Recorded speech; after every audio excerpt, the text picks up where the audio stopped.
Hola a todas y todos que se van sumando. Vamos a partir la clase de hoy con Carlos Asunsolo. Em, ok. Carlos es gerente de investigación y política pública en el Centro Mexicano de Derecho Ambiental y coordinador del Laboratorio de Aprendizaje sobre Justicia Ambiental y Climática en Latinoamérica de ELAC. Forma parte de la Alianza Mundial de Derecho Ambiental, ILO. Y le damos las gracias y la bienvenida por estar hoy aquí. Y con esa pequeñísima presentación te dejo a ti, Carlos, para que puedas, si quieres, darle más contenidos a tu presentación o comentar cualquier cosa y empezar tu clase. Muchas gracias. No, gracias a ti por la presentación y no, creo que no es necesario como ampliar así estos protocolos más académicos de presentación. Creo que además es la segunda vez que me toca estar en este espacio y lo agradezco mucho y entiendo, eh, priorizamos acá un poco más lo que tiene que ver con el contenido y las reflexiones, así que bien, creo que basta con eso. Y agradecerle a ONG FIMA, particularmente a Macarena y Marcos, y de nuevo pues felicitarles por este espacio. Em, para mi presentación del día de hoy, aprovechando que entiendo ya tenemos un cierto recorrido en el curso, em, lo que me gustaría hacer sería como presentar un panorama general de los litigios climáticos en México, que entiendo un poco el día de hoy la intención es como acercar experiencias por países. Y en cada uno de estos litigios climáticos por tipo, abordar quizá de manera general a qué nos estamos refiriendo, cómo se construyen las argumentaciones de este tipo de litigios y, y cerrar con una breve reflexión respecto a qué han aportado o podrían aportar los estándares del Acuerdo de Escazú en casos como los que les voy a platicar el día de hoy, ¿no? Entonces, un poco es tratar de tener eso como una visión muy general. A lo mejor no voy a profundizar mucho en los casos, pero en la parte del diálogo podríamos, si quieren, quienes tengan interés en abordar en particular alguno, con mucho gusto. Em, Quizá de manera previa, un par de reflexiones preliminares sobre los dos temas más sustanciales de la sesión del día de hoy, que son litigios climáticos de Acuerdo de Escazú. Y creo que sobre todo para esta parte más importante que tiene que ver precisamente desde dónde me posiciono yo cuando hablo de estos temas. Em, el primero es respecto al acuerdo de Escazú. Y ahí me gustaría abordar, y quizá son aspectos quizá muy fundamentales que ya han estado abordando en el curso, pero creo que son importantes al menos como tratar de ponerlos de manera muy puntual sobre la mesa, ¿no? El primero es, o sea, ¿qué no es el acuerdo de Escazú? Y creo que para mí es muy importante plantearlo porque, al menos si hablo desde la experiencia de México, me importa posicionarlo. El acuerdo de Escazú, y como todas ustedes ya sabrán, no resuelve todos los problemas socioambientales, aunque sí aporta herramientas para mejorar. Y creo que ahí Escazú es un instrumento más del marco jurídico de protección internacional del medio ambiente y los derechos humanos, que sí ha facilitado el ejercicio de algunos derechos, que sí aporta ciertos guías a las autoridades para que puedan garantizarlos y que abre algunas vías para exigir el cumplimiento, pero no resuelve, pues no es la panacea como en algunos discursos o narrativas, creo que, insisto, en México lo han querido posicionar, ¿no? El Acuerdo de Escazú aporta, pero es un tratado internacional más. Otro punto respecto, Matiz, respecto al Acuerdo de Escazú es pues no es una ley, no cuenta con esas reglas específicas de cumplimiento, sino que plantea algunas obligaciones generales, reconoce derechos en términos abstractos, y creo que precisamente hoy en día la discusión está en cómo esos procesos de implementación van dotando de contenidos en los marcos jurídicos nacionales y de política pública.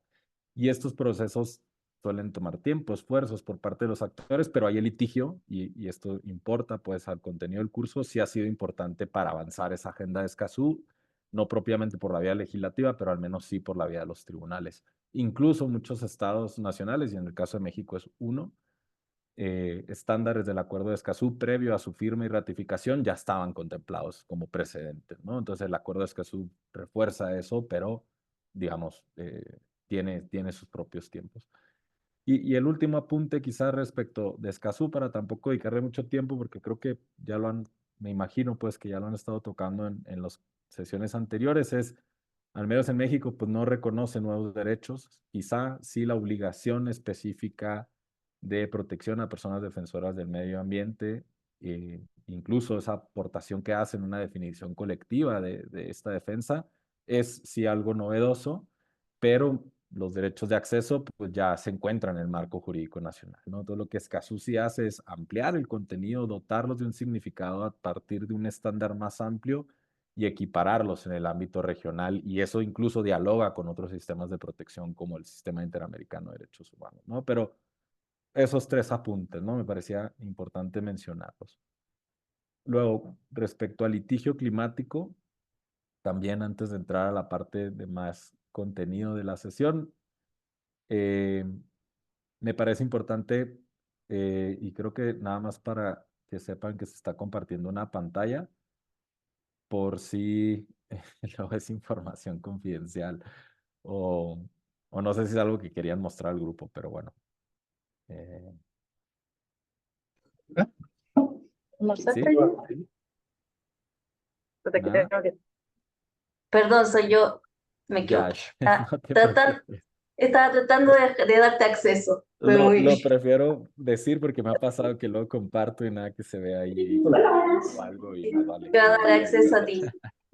Venga, Que tengo que estar presente en este curso, porque si no, no me mandan la grabación después. que sí, que ahorita voy a justo a poner una presentación, entonces sí me vendría bien estar como co-host. La segunda reflexión es alrededor de los litigios climáticos, ¿no? Y creo que pensando, sobre todo que en Latinoamérica somos una de las regiones que el mayor número de litigios climáticos tiene. México particularmente es una de las jurisdicciones que más. eh, eh, Esto lo tomo de la base de datos de la Universidad de Columbia, que me parece que es una de las más completas, y ahí aparecemos en los primeros lugares, y yo creo que habría que decirlo, eso es una mala señal, ¿no? Los compromisos asumidos por los estados en la materia, básicamente lo que nos dice es que no se están cumpliendo, que no ha habido al menos una ambición fuerte o que no se están cumpliendo con ciertos estándares, y las organizaciones hemos tratado de buscar vía el litigio el avance del cumplimiento de esos compromisos internacionales. Pero el litigio es una herramienta muy insuficiente para abordar esa complejidad de la crisis climática, ¿no? Y creo que esa reflexión es necesaria tenerla para dejarnos como esta visión litigiocentrista de que el litigio va a resolver la crisis climática, y la realidad es que no. Son los estados los principales responsables a través de la implementación de políticas públicas, de estados robustos, ambiciosos, que realmente garanticen el cumplimiento de esos objetivos del Acuerdo de París, del Protocolo de Kioto, etcétera, y que pues ante el incumplimiento de esto, pues el litigio ha sido la herramienta que hemos tenido que activar, ¿no? Entonces hay un poco ese matiz, y responder entonces a la pregunta de para qué sí ha servido el litigio. Y creo que en la región y a nivel global, para lo que sí ha servido el litigio climático es brindar un punto de apoyo que busque acelerar esa acción climática, ¿no? Este marco jurídico de cambio climático que seguramente han abordado, que es la Convención Marco, el Protocolo de Kioto, el Acuerdo de París, por sí mismo carece de carácter vinculante, ya que en ese marco jurídico no hay mecanismos que, digamos, deriven en responsabilidad para los estados que forman parte. Pero el litigio sí lo ha logrado en las vías por la vía de las Cortes Nacionales, que el Acuerdo de París por lo menos tenga un cierto carácter vinculante en algunos casos, como vamos a ver hoy. Y yo creo que eso es una de las principales funciones que el litigio climático ha desempeñado en el contexto de emergencia climática, ¿no? Dotar de una mayor fuerza o de fuerza vinculante al régimen del Acuerdo de París en las Cortes Nacionales. El segundo es, creo que el litigio ha servido históricamente como una herramienta contramayoritaria de lucha política, que no es otra cosa que entender que estos litigios no ocurren en planos abstractos alejados de la realidad, sino que se insertan en contextos políticos y sociales específicos, ¿no? el litigio ha sido una herramienta que ha acompañado movimientos que tienen necesidades y exigencia que se pueden traducir, digamos, a la agenda de los derechos, ¿no? Es una herramienta que han utilizado grupos que se encuentran en desventaja y que probablemente por la vía político-electoral difícilmente alcanzarían esos objetivos, por lo que tenemos que recurrir a las cortes, ¿no? Los ejemplos más clásicos son el movimiento por los derechos civiles en Estados Unidos, la segregación racial, ¿no? Que no fue una modificación legislativa, que no fue una decisión del Estado del Poder Ejecutivo, sino que fue a través de activar la Corte como contrapeso que se terminó con la segregación racial en Estados Unidos. El ejemplo que se me ocurre en Latinoamérica es probablemente el matrimonio igualitario, al menos en México, ¿no? Tampoco fueron los congresos quienes modificaron sus marcos jurídicos para reconocer este derecho, sino que fue vía el litigio Corte Constitucional que se obtiene una sentencia que garantiza este derecho a las personas, ¿no?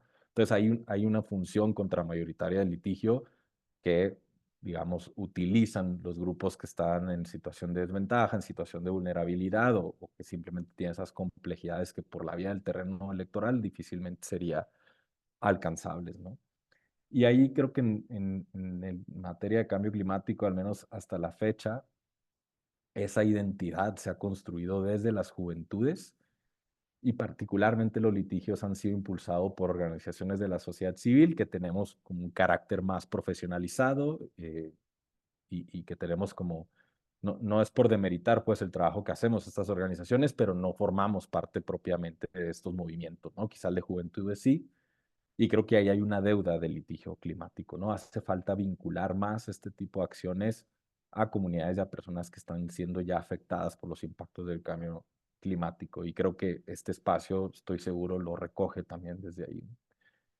Eh, y quizá una última es y también valorar el litigio más allá del resultado judicial, ¿no? Si bien el litigio climático ha tenido estas importantes funciones, también estos alcances limitados, creo que como una práctica que pueda servir para empoderar movimientos sociales y también cuestionando mucho algo que yo he escuchado que mencionan en FIMA, que es los casos también, si bien siempre salen a ganarse, a veces se gana perdiendo, el litigio climático ha servido para posicionar en la agenda de la discusión pública y en medios de comunicación aspectos que sin quizá estos litigios no tendrían esa cobertura mediática ni podrían derivar quizá en otro tipo de movilizaciones, ¿no? Entonces quería remarcar como esos aspectos que me parecen importantes, al menos en términos desde donde yo me posiciono para abordar hoy la exposición que quería compartirles. Ahora sí voy a poner aquí una pequeña presentación que simplemente sirva como para ir eso como mm, aportando aquí algunas cositas que me parece que puedan ustedes aprovechar. Esta presentación evidentemente la voy a subir a la liga de Drive que me enviaron y con mucho gusto se las comparto. Em, para el día de hoy yo quería compartirles algunos hallazgos o reflexiones que han surgido a partir de un trabajo que en el CEMDA, que en el Centro Mexicano de Derecho Ambiental, hicimos para tratar de identificar un panorama general de litigio en México, particularmente de casos en contra de plantas carboeléctricas y termoeléctricas en, digamos, un sentido de transición energética justa. Y básicamente lo que hicimos tenía tres propósitos, ¿no? Era básicamente identificar litigios relevantes en el ámbito nacional en contra del sector eléctrico que estén enmarcados en términos de obligaciones de cambio climático y con perspectiva de derechos humanos. Una vez que sabíamos cuáles eran esos litigios, nos pusimos a analizar la base legal, qué tipo de argumentos se utilizaban y qué resultados obtuvieron. Y finalmente, como a manera de conclusión, lo que hicimos fue tratar de esbozar como alguna recomendación y sobre todo identificar qué hacía falta, ¿no? Para aproximar este análisis utilizamos una clasificación que creo yo más o menos ya está conocida en términos de litigios climáticos. Si les interesa profundizar más en cómo se justifica esta clasificación, hay un libro que se llama Litigar la emergencia climática, que compila como varios artículos y me parece que el compilador es César Rodríguez Garavito, colombiano, y él básicamente ahí desarrolla un poco más esta justificación de la clasificación. Lo que nosotros hicimos es tomar esto y ponerle lente para ver en México qué estaba pasando. el primer tipo de litigios que abordamos eran estos litigios que cuestionan políticas o normas estatales de cambio climático, ¿no? Básicamente, la pregunta que plantean es si son suficientemente ambiciosas y si el nivel de implementación y la velocidad con la que se está avanzando en los gobiernos de estos compromisos de cambio climático es suficiente, ¿no? Entonces son demandas que básicamente buscan principalmente que los estados rindan cuentas de sus obligaciones de cambio climático, y particularmente aquellas que tienen que ver con la reducción efectiva de gases de efecto invernadero. Entonces son litigios que aterrizan más en el ámbito de la mitigación. Eso no significa que no pudiera haber litigios de adaptación. De hecho, creo que se falta impulsar litigios que cuestionen la omisión de políticas que caigan más en este terreno, pero la mayoría de los litigios, al menos en México, han estado en el terreno de la mitigación. Ahí, digamos, lo que se busca es esa inacción climática por parte de los gobiernos, traducirla en una responsabilidad jurídica, violación a derechos ya reconocidos en el ámbito internacional y, y básicamente también cuestionar la modificación de algunos marcos normativos o decretos administrativos, ¿no? Yo creo que para ejemplificarlo de manera muy clara es, en Europa este tipo de litigios que sí han tenido ciertos éxitos han sido pues, los clásicos litigios climáticos que ya conocemos, ¿no? Que es el caso Urgenda, llevado por un grupo de juventudes que básicamente obtuvo una sentencia en el que el tribunal condenaba al gobierno de Holanda porque su ambición en políticas climáticas no era suficiente. Yo creo, es una opinión, que la realidad de estos litigios en Latinoamérica está en otra dimensión, ¿no? Al menos particularmente en México. Más que pedir una ambición a los estados, al menos desde 2018 lo que hemos tenido son litigios de contención frente a medidas regresivas.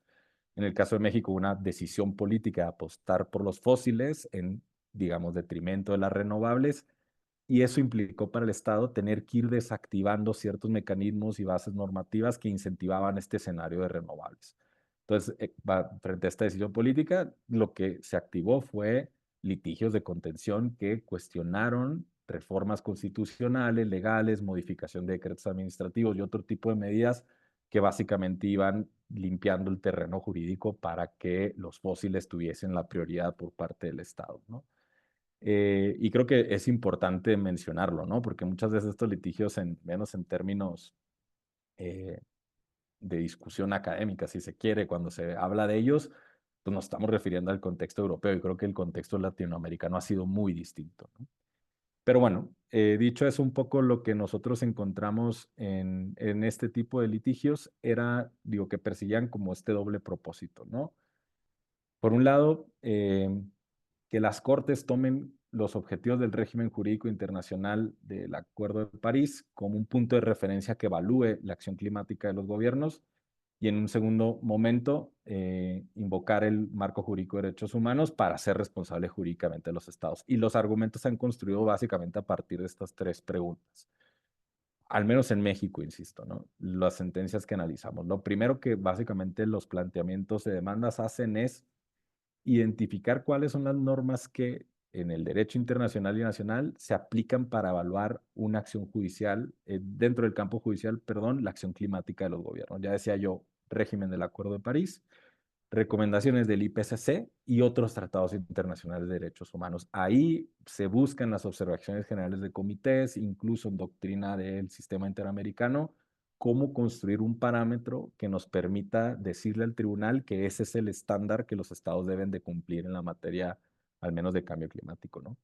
Una vez que se construye ese estándar, los argumentos ya pasan a un segundo nivel que tiene que ver con si ese estándar es justiciable para los estados, ¿no? Y en términos generales, la respuesta ha sido afirmativa, creo yo, pero no ausente de polémicas. En el caso de México, hay un terreno muy pantanoso, si se quiere decir así, que tiene que ver con cómo la Corte y los tribunales le han entrado a esa exigencia de que los tribunales puedan hacer un control judicial de la política pública climática. Y ahí las experiencias han sido variadas. Yo hablo de la que nosotros conocemos, que litigamos la desaparición del Fondo para el Cambio Climático, que está establecido en una ley general de cambio climático.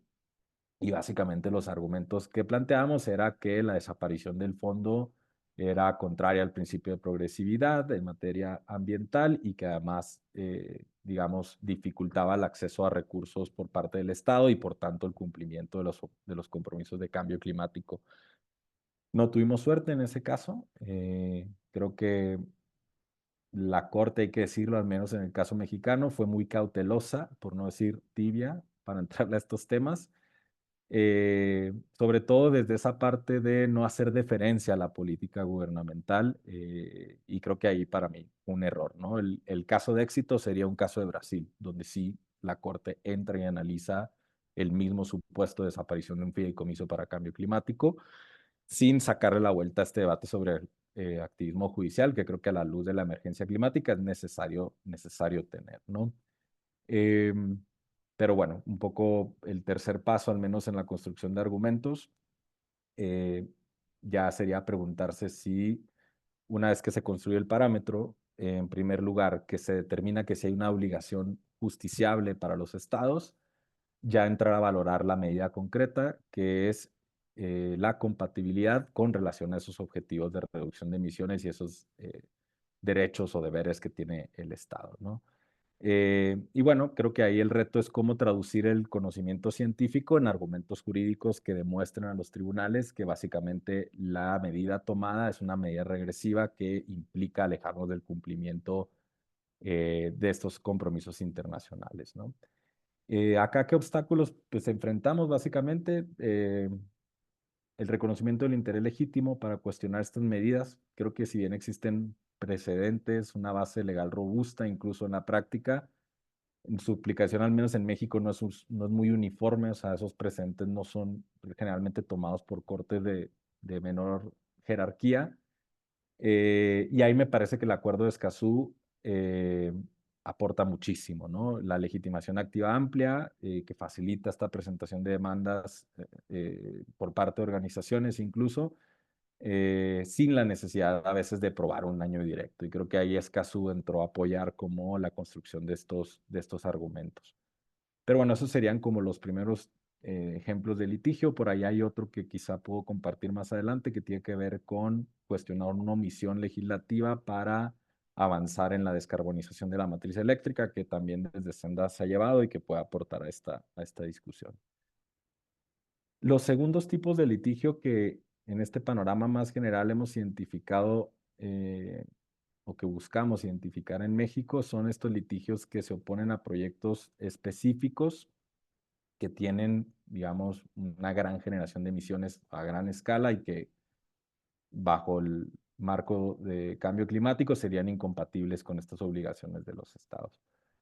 Este tipo de litigios, pues generalmente cuestionan proyectos de infraestructura que no abonan a este cumplimiento, como pueden ser gasoductos, plantas termoeléctricas, carboeléctricas, o, sé que esto ha sido parte de la experiencia chilena, la conversión de estas plantas incluso a plantas de gas fósil o gas natural, como se le llama, ¿no? Muchos de estos litigios creo que no se enmarcan, al menos en México, de lo que revisamos de las sentencias, de las demandas en el marco jurídico de cambio climático, sino que su principal base legal o argumentativa ha sido el marco jurídico de derechos humanos y el marco jurídico ambiental, particularmente el derecho humano a medio ambiente sano. Un añadido, que quizás sería interesante como conocer a nivel regional, es el uso del derecho agrario, que al menos en México es un régimen jurídico que regula una forma de propiedad colectiva y social sobre la tierra que es utilizada por los ejidos y que básicamente tiene muchos beneficios en la ley de amparo. Entonces, también esa base jurídica se ha utilizado, sobre todo para los casos que cuestionan la construcción de infraestructura que no han respetado el derecho de consulta previa, libre e informada, ¿no? Eh, Lamentablemente muchos de estos casos, pues si bien obtuvieron suspensiones, que en este tipo de casos es un horizonte de éxito en los litigios, ¿no? Lograr la suspensión de la construcción de esta infraestructura es fundamental, lograr una suspensión en las medidas cautelares, porque si no, pues puedes tener la sentencia de fondo, pero ya te construyeron el gasoducto. Ya casi bien, al menos los casos que utilizaban esta base jurídica agraria tuvieron las suspensiones. Finalmente, sentencias de fondo hubo muy pocas, porque muchas de ellas concluían que sí se había otorgado el consentimiento por parte de las comunidades afectadas, ¿no? Y esto es importante porque creo que bajo los términos de Escazú, y ahora vamos a ver, pues bueno, ahí hay mucho que se pudiese incorporar en las argumentaciones para aumentar esa posibilidad de éxito, ¿no? Otro tipo de casos acá pues, son las ausencias o deficiencias en procesos de participación pública efectiva, mismo de la mano de Escazú, perdón, era más este punto, y las evaluaciones de impacto ambiental fragmentadas o deficientes, ¿no? Muchos de estos litigios cuestionan que, por ejemplo, las autorizaciones de impacto ambiental que obtienen para construir la infraestructura de un gasoducto, más que evaluar integralmente esos posibles impactos ambientales, lo hacen por pedazos muy pequeños y encima no consideran o no contemplan muchas veces componentes de cambio climático, incluso fuentes alternativas de energía o la definición de proyectos junto a esas actividades conexas. Es decir, no se asegura que en la construcción de esta infraestructura fósil se incluya la evaluación de costos externos o sociales, ni componentes propiamente de emisión, ¿no? Entonces, básicamente, pues estos litigios no han tenido mucho éxito, pues, al menos en términos de cambio climático, pero sí han logrado como cuestionar alguna infraestructura importante, ¿no? ¿Qué aportan? Me parece que el acuerdo de Escazú acá, pues me parece que el acuerdo de Escazú precisamente aporta estándares vinculados a participación pública efectiva, en el que no basta con hacer algunas reuniones, como nos dimos cuenta en muchos de estos casos que daban información sobre los proyectos, que generalmente no era información completa, sino que de verdad se tome en cuenta las preocupaciones, los saberes, incluso los sentires de comunidades que puedan ser afectadas. Y ahí creo que Escazú se aporta mucho en términos de pues contemplar la oportunidad de que las personas interesadas desde el inicio de los proyectos presentaran observaciones, participaran en audiencias, incluso antes de que se adoptara la decisión sobre estos proyectos, ¿no? Y pues sobre todo también un poco apuntando hacia cómo las autoridades públicas están obligadas a tomar en cuenta esas observaciones junto con el resultado que emitan. Y eso pues veíamos que no necesariamente pasaba, ¿no? De hecho, el resultado de esos litigios era bastante eficiente por lo que ya les mencionaba, que argumentaba la autoridad que ya había habido procesos participativos que otorgaban ese consentimiento. El segundo tema que me parece que aporta Escazú a este tipo de litigios es la inversión de la carga de la prueba.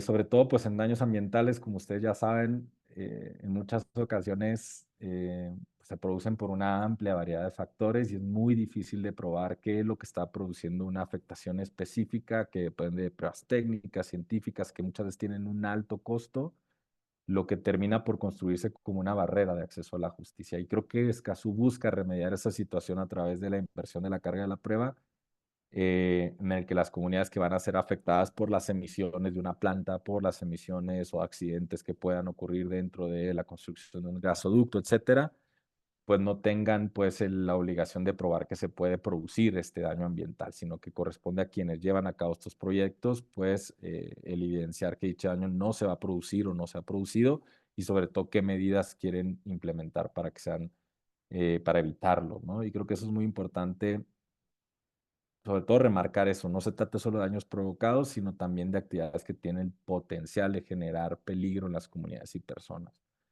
Actualmente hay un caso que les puedo contar, si quieren, con más detalle en la parte del diálogo, en el que por una decisión política de Estados Unidos, una decisión política además muy bien vista desde la perspectiva del cambio climático, que es ya no vamos a producir más energía a partir del gas fósil y por tanto se prohíbe o se reduce dramáticamente la generación de energía con este combustible, pero tiene una implicación al menos con México, que es lo que vamos a hacer, es traernos ese gas de Texas a México, pasarlo por los gasoductos que hay por la zona del noroeste y por la zona del Golfo de México, y en el caso del noroeste, licuefactuar el gas para transportarlo por la vía del Mar de Cortés, que es la península de Baja California, que es un pequeño mar, una pequeña costa, pues, que van a atravesar por ahí la exportación del gas y que va a tener implicaciones marítimas terribles, ¿no? Sobre todo porque esa zona es donde llegan las ballenas, es donde tenemos ecosistemas marinos muy importantes y básicamente lo que van a ampliar es como si fuese un carril en el que buques, había doble carril, ¿no? Dos de ida, dos de vuelta. El tránsito marítimo de estos buques, gracias a este proyecto de Estados Unidos de exportar el gas vía México, va a aumentar ese tránsito marítimo Y lo que nos dimos cuenta es básicamente repetir lo que ya venía mencionando, ¿no? Hay una fragmentación de las evaluaciones de impacto ambiental y no contemplan todos los impactos acumulativos ni la medición de emisiones de todo el proyecto, ¿no? Entonces hay más que cuestionar como un pedacito, buscamos como hacer un planteamiento de fondo del proyecto y creo que acá justo varios de los argumentos de Escazú nos pueden aportar muchísimo en al menos cómo se construye esa petición.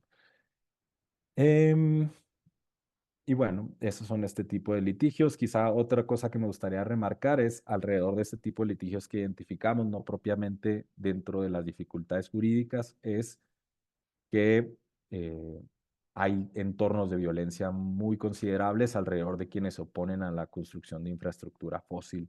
Entonces eso dificulta también mucho acompañar procesos de litigio que cuestionen gasoductos, plantas de licuefacción, carboeléctricas, etcétera, porque hay mucha división dentro de estas propias comunidades y hay documentadas agresiones en algunos entornos muy particulares, ¿no? Entonces, a veces, aunque son litigios que pudieran argumentativamente parecer muy sencillos en términos de documentación y sobre todo de quiénes son quienes llevan a cabo este tipo de procesos, pues sí identificamos una dificultad de violencia. El tercer tipo de litigios que identificamos en este estudio que hicimos en México son litigios que buscan el cumplimiento normativo y que básicamente tienen como objetivo que las autoridades o empresas reguladas cumplan con requerimientos que se encuentran generalmente en regulaciones administrativas.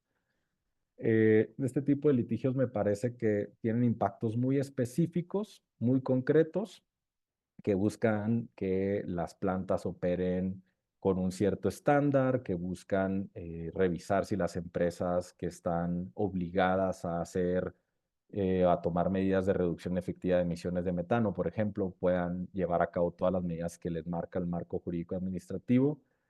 Eh, y creo que son, si bien litigios como con impactos muy concretos, también con alcances muy limitados, ¿no? Nunca van a derivar en cerrar una planta, nunca van a derivar quizá como en aspectos más estructurales que apuntan los litigios de cambio climático, pero si se anclan a estrategias más amplias, pueden tener efectos o impactos muy concretos porque te pueden derivar precisamente en reclamar incumplimientos ya más vinculados a los compromisos o acuerdos, perdón, a los compromisos del Acuerdo de París.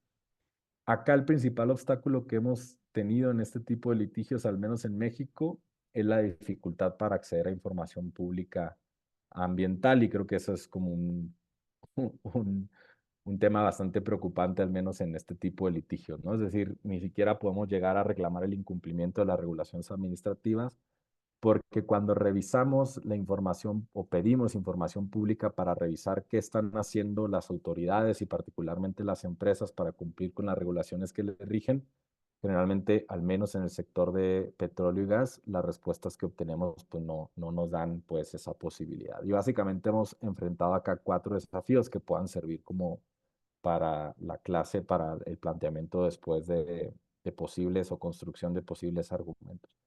El primero es, y esto creo que sí se replica a nivel regional, igual y por ahí podríamos escuchar a personas de otros países, no sé si en Chile particularmente, pero hay una discrepancia muy grande entre lo que reportan las autoridades en los inventarios nacionales de gases de efecto invernadero o los sistemas de información climática ambiental con lo que efectivamente se emite, ¿no? Lo que identificamos al menos del trabajo que hacen organizaciones que, por ejemplo, hacen monitoreo de datos satelitales para ver el tipo de emisiones, particularmente de metano o algunos otros, como es el IMEO de Naciones Unidas, el MethaneSat de otra organización que se llama Environmental Defense Fund, y de los estudios que ellas hacen es que por lo menos hay un subregistro del 50% en el sector del petróleo y gas, es decir, lo que reporta el gobierno básicamente es la mitad de lo que efectivamente en términos de emisiones generan desde este sector, ¿no? Entonces, ese ha sido como un primer reto. Los sistemas de información ambiental o climática están desactualizadas, no cumplen con estándares de rigurosidad y generalmente no te dan información muy precisa respecto a lo que efectivamente se emite desde estas instalaciones. Lo segundo es cómo accedemos a esta información pública en términos ambientales. y lo que tendría que estar garantizado por recursos administrativos, que no es otra cosa que la petición de información pública a las autoridades encargadas de recabarla, generalmente terminan por ser procesos de litigio que son más tardados, más costosos, en un contexto en el que no tenemos tiempo, como es el de la emergencia climática, ¿no? Entonces, la negativa automática de estas autoridades de entregar información dificulta su análisis y tenemos que ir a los tribunales a básicamente pedir que nos entreguen información pública ambiental bajo justificaciones de seguridad nacional y secreto industrial, ¿no? Entonces, digamos, ese ha sido como uno de los principales obstáculos en este tipo de litigios. Y finalmente, creemos que acá hay una valoración deficiente de la información pública ambiental como un bien jurídico de la más alta protección. Pienso mucho, al menos en México, en cómo movimientos de derechos humanos, por ejemplo, lograron que información pública que estaba vinculada a violaciones graves de derechos humanos o a casos de corrupción tuviera un estándar de protección más alto. Y hoy en día, aunque la información pública ambiental está en el marco jurídico, en algunos precedentes de la Corte y el Acuerdo de Escazú le da, digamos, esa relevancia, la realidad es que desde las Cortes y de las autoridades responsables sigue habiendo una valoración muy deficiente, ¿no? Entonces, bueno, los litigios de cumplimiento normativo, la principal vía de obstáculo que hemos enfrentado, pues ha sido eh, el acceso a esta información pública ambiental, que es básicamente es un paso muy preliminar. Y por último, antes de pasar ya al cierre de conclusiones y dejar un espacio para dialogar, para poder conversar, serían pues los litigios que básicamente ya se enfocan en la parte o en el problema o más vinculados a temas de impacto y adaptación. Ya quito de aquí aquellos litigios que reclaman omisiones para generar planes nacionales de adaptación de cambio climático, que aterrizan más en esa primera parte de la clasificación que yo mencionaba. Y abordo acá más los litigios que se enfocan a impactos que ya comunidades han sufrido por acontecimientos que son previsibles a la luz del cambio climático, la variabilidad del clima, ¿no? En México, lamentablemente, no tenemos litigios sobre adaptación todavía climática, a pesar de que tanto la comunidad del bosque, que ha sido uno de los casos más paradigmáticos en México, en el que la erosión costera básicamente pues, se llevó las escuelas, las casas de una comunidad y que tuvo un cauce más político. El caso porque recibió atención mediática y desde la conferencia mañanera del presidente se ordenó la reubicación de esta comunidad, aunque ha sido un proceso complejo porque obviamente se ha cumplido con un estándar muy bajo para poderles reubicar, pues la solución no se dio por la vía del litigio, pues, ni por la vía de la política pública, de crear, pues, política pública, sino más bien por la instrucción directa presidencial, por la atención mediática que tenía el caso. Y el otro, quizá ejemplo paradigmático, que es el impacto que el huracán Otis ha tenido en Acapulco, esta región muy turística, en el que un huracán que precisamente por eh, efectos del cambio climático aumentó la intensidad y pasó de muy poco tiempo de una tormenta tropical, un ciclón de nivel 2 a un huracán de nivel 4 y tuvo efectos devastadores. Tampoco en ese caso, digamos, se ha dado las posibilidades de tener este tipo de litigios, pero me parece que era importante como para ir cerrando mencionar que no está. Decía, este tipo de litigios, desde mi punto de vista, se construyen eh, sobre, pues,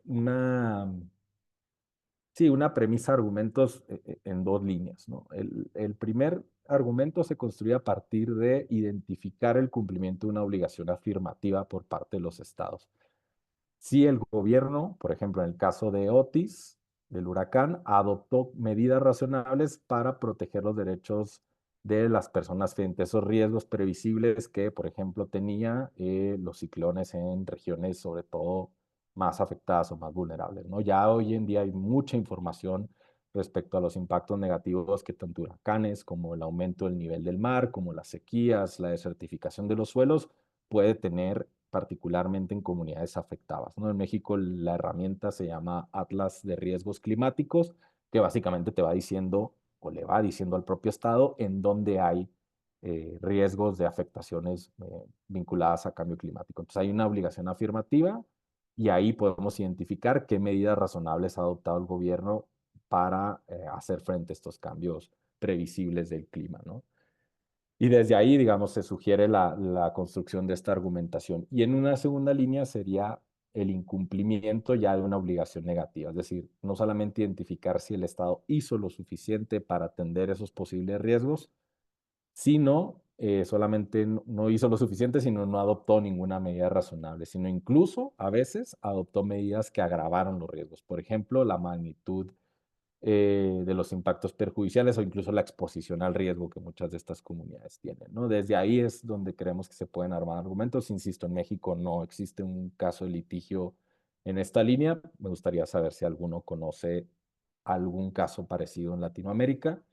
Yo más o menos de los que había un poco analizado para esta parte es una petición de pueblos originarios en Estados Unidos a relatores especiales de Naciones Unidas en el que alegaban que el gobierno gringo, en este caso particularmente de Luisiana y Alaska, habían violado derechos colectivos ya que no llevaron, digamos, actividades suficientes para evitar la erosión costera, la pérdida de tierras, inundaciones. Y no había habido medidas afirmativas para proteger a los pueblos y comunidades indígenas de Alaska frente al aumento del nivel del mar. Y ahí me parece que lo que hay que destacar de este caso es como el uso del concepto de marco de gobernanza de reubicación, que creo que puede aportar mucho para quienes quieran como explorar este tipo de litigios, asomarse a esta petición donde desarrollan ese concepto básicamente en estas dos líneas que les menciono. Y en estos casos lo que creo, al menos yo, no va a ser tan necesario probar es que el gobierno, el causante del daño va a ser como de causalidad muy diferente a los casos de mitigación. No es necesario, creo que, vincular tanto la afectación de las fuentes de emisión. O sea, aquí no tienes que decir, pues es que tantas emisiones provocaron que eventualmente se erosionara costeramente y esta comunidad perdiera, sino más bien argumentos de razonabilidad frente a esa emergencia climática que se basan en este componente, pues de qué tan previsible era y qué tanto se hizo para poder hacer frente o poder prevenir esos impactos. Lo que hay que demostrar básicamente es que el tipo de impacto o evento concreto era previsible, básicamente, ¿no? Por decirlo de una manera muy, muy sencilla. Y bueno, con eso yo quizás cerraría simplemente a manera de conclusión, como con algunas reflexiones respecto a qué hace falta, ¿no? En litigios climáticos, insisto, en México, aunque estoy seguro que las realidades se parecen bastante en nuestra región. Eh, el primer desafío creo que es procesal, que tiene que ver con cómo, digamos, comprobar el interés legítimo en contraposición de ese nexo causal, es decir, cómo demostramos perjuicios específicos causados por el cambio climático. Y ahí creo que hay una dificultad estructural del derecho en sí. O sea, el paradigma dominante creo que en la defensa de los derechos humanos se ha basado en modelos de responsabilidad que, digamos, tienen como componente principal violaciones a derechos individualizadas, ¿no? Una afectación a la libertad de expresión de un periodista tiene como consecuencia una sanción a un responsable particular o al Estado por no haber garantizado ese derecho. Pero en contextos de injusticia estructural, como es el cambio climático, pues los litigios no se basan tanto en quién es el responsable, que al final lo buscamos hacer a través de asignar responsabilidad a los estados, sino incluso pues ir un poco más allá para ver cómo alcanzar estos objetivos de compromiso. Y me parece que esa es como una dificultad argumentativa, epistémica del derecho, por ponerme un poquito eh, filosófico, si quieren, y podemos discutir en términos teóricos, ¿no? Pero creo que hay una dificultad epistémica del derecho como una herramienta que tiene alcances limitados para corregir desigualdades estructurales y el cambio climático es una de esas. El segundo es creo que no hay casos o acciones jurídicas, al menos en México, que contemplen derechos laborales en términos de transición energética justa, ¿no? Cuando hablamos de la necesidad de abandonar los fósiles, básicamente lo que estamos diciendo es cerremos ya Pemex de una vez por todas y tratemos de avanzar hacia otro tipo de formas de generación de energía más aterrizadas en las renovables. Y aunque esto se persigue constantemente por parte de organizaciones de la sociedad civil, en ninguna acción se ha planteado nada en términos de los derechos laborales de las personas que trabajan en estos sectores. El único caso que yo identifiqué en la región es precisamente en Chile, que es el caso de Antofagasta, me parece, en el que sí hay un mandamiento expreso de una corte de incluir en el proceso de cierre de una planta a los sindicatos, al menos al sindicato que formaba parte del caso. Ustedes seguramente lo conocerán mejor, pero es el único que yo conozco a nivel regional. Hay pocos casos en México en contra de empresas. Los que se han presentado más bien lo hacen en jurisdicciones extranjeras. Y esto tiene que ver porque es muy difícil sostener litigios por responsabilidad en contra de las empresas, por los recursos, por el tiempo. Y pues la herramienta que más acudimos es al amparo, ¿no? Que es la tutela constitucional. Los pocos casos que hay y que incluso tienen sentencias favorables, después se topan con toda la dificultad del cumplimiento efectivo de estas resoluciones. Es decir, si apostamos por la vía de demandar a nivel nacional a las empresas, son casos que te van a llevar muchísimo tiempo, que te van a requerir un costo muy alto para generar prueba, que hay que sostenerlo en el tiempo, que básicamente hay que luchar contra una empresa que tiene todos estos recursos de manera mucho más abundantes. Para incluso haber obtenido una sentencia, nada te garantiza que su cumplimiento sea efectivo, ¿no? Entonces son pocos los casos que se han intentado en contra de empresas.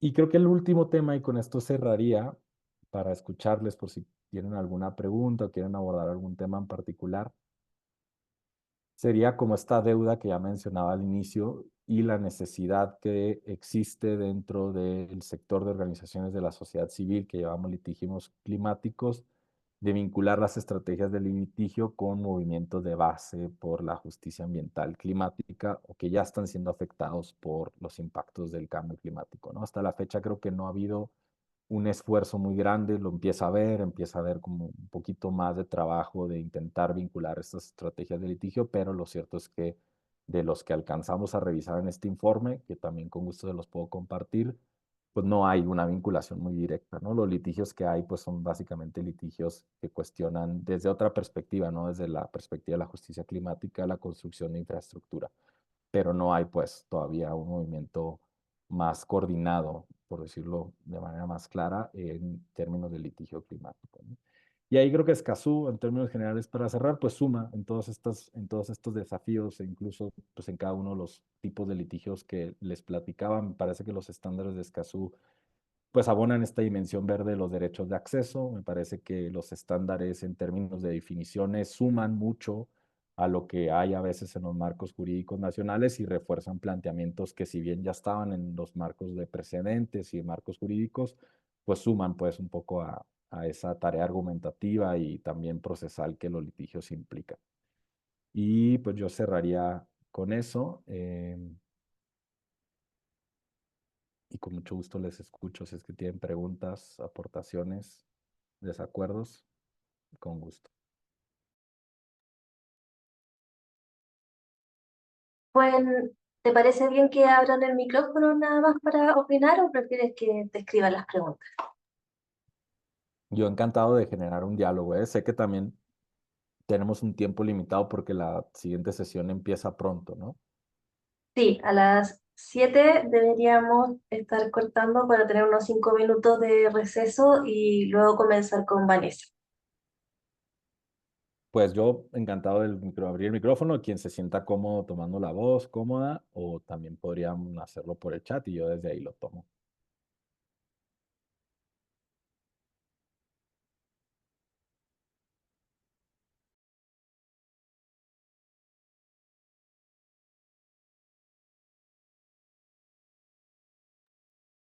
También pueden escribir las preguntas.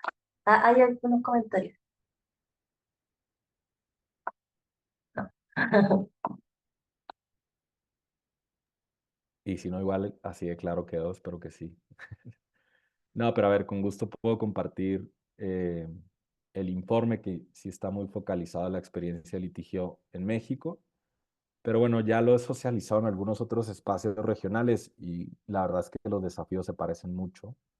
eh, y también eso, si hay como algún caso en particular sobre los que mencioné que quieran conocer, pues ya sea como la construcción de los argumentos, de la demanda, la misma resolución, también con mucho gusto se los puedo compartir, ¿no? La intención ahora era como hacer un planteamiento más general, pero pues en cada uno de los casos que pudiéramos mencionar de esta clasificación.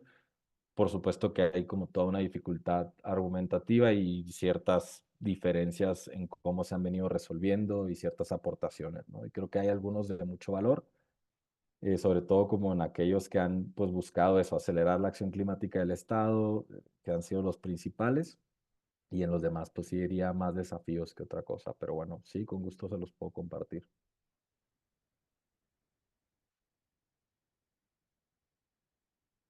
Creo que Felipe tiene Felipe la tiene la mano. mano levantada, sí. Sí, muchas gracias. Bueno, primero agradecer la presentación, toda la información. Muchas gracias. Yo realmente tengo una duda muy puntual. Me llamó la atención uno de los argumentos de las bases del litigio, hacía referencia a las deficiencias en los procesos de evaluación. Y usted Ujú. nombraba acerca de cómo estas evaluaciones eran parceladas en el fondo. Mi pregunta era, a qué se debe esa evaluación deficiente? O sea, ¿es un problema regulatorio? ¿Falta alguna especificación para poder hacer que la evaluación sea más completa? ¿O es una falla en los procesos de fiscalización? Es más que nada porque yo me imaginaba que estos principios de evaluación como más, ¿cómo decirlo? Como un enfoque más de, de de cuna a la tumba, este enfoque LSA que se suele aplicar en algunos casos era algo un poco más viejo, algo que ya estaba más implementado. Entonces me llamaba un poco la atención de que se dieran este tipo de casos, o que se pudiera argumentar que hubo una falla así como tan, ¿cómo decirlo?, fragante en el proceso de evaluación. Eso, muchas gracias. No, por nada, Felipe. Gracias por el comentario. Y yo diría que es más bien una mala práctica, eh, porque en términos de diseño de marco jurídico e institucional, de política pública, tanto la legislación como los reglamentos sí establecen como estas obligaciones y estándares de cómo llevar a cabo las evaluaciones de impacto ambiental, que dependiendo del tamaño del proyecto implica cierto tipo de estándar, pero que básicamente contempla hacer evaluaciones integrales, holísticas, que contemplen los daños acumulativos, sinérgicos, etcétera, ¿no? Y digo que es una mala práctica que generalmente nos encontramos en México. El caso más reciente, emblemático, podría ser el Tren Maya, que precisamente se anuncia como una obra del gobierno federal que implica 18 polos de desarrollo, desarrollar ciertos miles de kilómetros de vía, infraestructura ferroviaria, y al momento de analizar cómo se fueron autorizando estas evaluaciones, pues te das cuenta que hay como evaluaciones pequeñas, que es más fácil obtener esa autorización cuando no mides toda la obra. Y ahí es un poco la trampa, ¿no? Porque pueden brincarse ese marco jurídico ambiental y si tú lo cuestionas vía litigio, pero no obtienes la suspensión de la obra, pues ya básicamente ellos pueden seguir avanzando con este tipo de evaluaciones deficientes que hacen ya muy difícil después parar la obra. Al menos en el caso del Tren Maya se logró por pedazos, pero nunca de manera integral.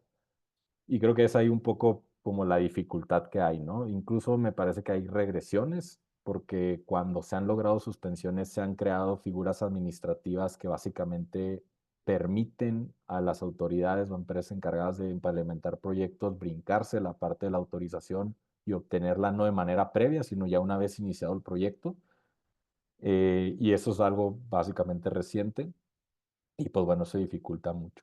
En términos de cambio climático, hay, digamos, un mandato expreso en el marco jurídico que sí ordena, pues, dentro de las evaluaciones de impacto ambiental, tomar en consideración aspectos que tienen que ver con emisiones, pero de manera muy amplia, muy amplia. Entonces, el reto acá dentro de los litigios que estamos llevando es como hacerle o posicionarle la pregunta a la Corte de básicamente en un contexto de emergencia climática, ¿qué implica la evaluación de esos proyectos que tienen una gran cantidad o que contemplan pues, la generación de una gran cantidad de emisiones, porque eso sí no se ha definido a nivel jurisprudencia o a nivel de precedentes judiciales, ¿no? Entonces, aunque hay una obligación muy concreta, no está desarrollada y eso pues lo hace un poco más dificultoso. El caso que les contaba del gas licuado, que va a ser exportado vía México a mercados europeos y asiáticos, apunta hacia ese planteamiento, esa pregunta a la Corte, ¿no? Pero pues sí, frente a lo que estamos, por ser muy concreto, es una mala práctica de omisión por parte de las autoridades de no cumplir con este estándar de las evaluaciones de impacto ambiental como debería ser acorde a los estándares internacionales y los precedentes de la propia Corte.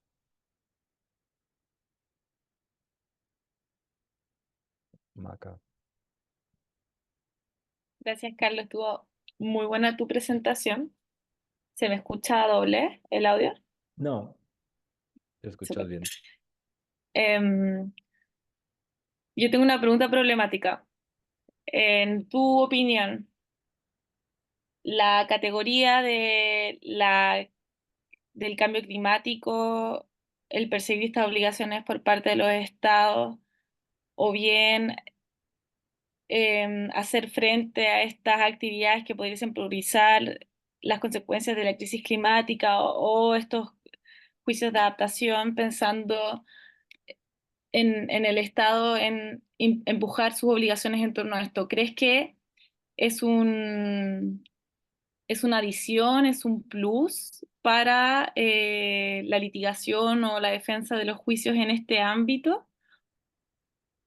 Problematizando también un poco el concepto de litigio climático mismo. ¿Es algo que para las comunidades en estos procesos de defensa sirve, contribuye? ¿Sientes que ha avanzado más el derecho ambiental y los derechos humanos hacia ese lugar con este tipo de argumentos? ¿O no? Tal vez estoy haciendo una pregunta que sabemos un poco por dónde va, pero quiero saber como tu opinión con respecto a esa problematización de los litigios mismos. ¿Pero te refieres a todos los tipos de litigio o a una categoría en particular? Em, con respecto a la categoría misma dentro de litigios climáticos o litigios ambientales en general. Ambientales en general. Pues yo creo que ahí, o sea, como que es una reflexión desde mi punto de vista, o sea, si se quiere, pensando en el rol que el litigio estratégico ha tenido para avanzar agendas de derechos, ¿no? Y yo creo que si bien, al menos en México, durante principios de los 2000, particularmente la década pasada, el litigio estratégico sí tuvo, digamos, un impacto importante en términos de avanzar ciertas agendas de derecho, de incluso traducir al discurso de los derechos las exigencias de ciertos movimientos. Lo cierto es que el impacto que ese tipo de resoluciones judiciales tuvieron, más allá de la construcción de precedentes novedosos en transformar realidades muy concretas, fue insuficiente. Y no es como hacer una crítica al trabajo que organizaciones han hecho, que fue importante, ¿no? Para plantear, como decía ahorita, en el debate público nacional, temas de mucha relevancia. Lo cierto es que hoy la reflexión tiene que ser más en el sentido de cuál ha sido el papel del litigio para cambiar esas realidades ya muy concretas que acompañen procesos de empoderamiento jurídico, como lo dice el nombre de tu pantalla. Y por ejemplo, eso creo que es una reflexión bien importante, ¿no? Hoy en día creo que en algunos países estamos viendo el planteamiento de ciertas regresiones que debilitan el contrapeso que nunca ha sido perfecto, que es el Poder Judicial Federal, al menos en el caso de México, que tenía muchas deudas, pero que sí al menos daba cauce a ciertos procesos de litigio para avanzar algunas agendas. Hoy esa puerta es cada vez más pequeña. Y creo que la reflexión es pensar más el ejercicio del derecho en contextos en el que esa ventana de tiempo, como en Latinoamérica, no ha sido la regla, sino la excepción. Es decir, tenemos 10, 12 años en México en el que los litigios de agenda de derechos humanos fueron posibles gracias a una reforma constitucional de tratados internacionales, tal. Hoy estamos viviendo una regresión frente a eso, ¿no? Y eso limita mucho, mucho la puerta, ¿no? El segundo punto es, creo que en jurisdicciones latinoamericanas, al menos hablo del caso de México y me atrevo a decir que se replican otras, no basta con tener los mejores argumentos jurídicos ni técnicos. De hecho, muchas veces construyes el planteamiento de los litigios con estándares sumamente amplios y el formalismo excesivo, la opacidad de los poderes judiciales no da causa a esas demandas, ¿no? Entonces, al reconocer que no es suficiente tener los mejores argumentos, la estrategia creo que atraviesa precisamente por esos procesos de empoderamiento jurídico que tienen una visión más allá del proceso y de la sentencia misma, ¿no? O sea, lo que buscan es proteger un ecosistema, una comunidad, una forma de vida, y eso se da a través de muchas herramientas. Una de ellas es el litigio. Y yo creo que hoy en día, si no lo pensamos desde ahí, desde mi punto de vista, es difícilmente tendremos impactos más allá de de vez en cuando tener una resolución favorable que muchas veces es muy difícil cumplir. En materia de cambio climático, creo que hay un reto narrativo. El cambio climático se ha presentado, se ha planteado siempre a partir de la imagen del oso polar, que no interpela a nadie, porque pues, es un oso polar que pobrecito se está quedando sin hielo. Pero realmente, al menos en México, pues esa no es la realidad de lo que implica el cambio climático y de cómo está impactando a comunidades concretas, ¿no? Y ese reto narrativo me parece que poco a poco va avanzando en términos de traducirlo a afectaciones muy específicas y desde ahí construir alternativas. Pero vuelvo a lo mismo, ¿no? Es un reto narrativo también, no es un reto nada meramente jurídico de litigio. No sé si eso resuena con la pregunta, Maca. Sí, perfecto. Perfecto. Creo que no hay más dudas, así que vamos a aprovechar de darle las gracias a Carlos por esta clase. Me sumo a lo que comentó Macarena, estuvo muy interesante. Las clases quedan grabadas, recuérdenlo, y se suben a YouTube, así que pueden volver a revisarla. Y vamos a dar 5 minutos para que nos vayan a tomar un vaso de agua, lo que quieran, y nos preparemos para la segunda parte de esta clase que va a estar a cargo de la profesora Vanessa Torres. Así que muchas gracias, Carlos. Gracias a ustedes y bueno, quedo pendiente de cualquier cosa que pueda sumarme. Quedo a escuchar la segunda parte de la clase como quiera. Gracias. Gracias, Carlos.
Hola, estamos listos para reiniciar esta. ¿Esta es la tercera o la cuarta? Ya me perdí yo, si es la tercera o la cuarta clase de este curso de la uso socioambiental, que ha estado muy intenso y bueno, pero y esta clase nos toca con Vanessa Torres, que Vanessa es subdirectora en Ambiente y Sociedad, es abogada, especialista en Derecho Ambiental y candidata a magíster en Estudios sobre Sustentabilidad, investigadora en temas relacionados con banca multilateral,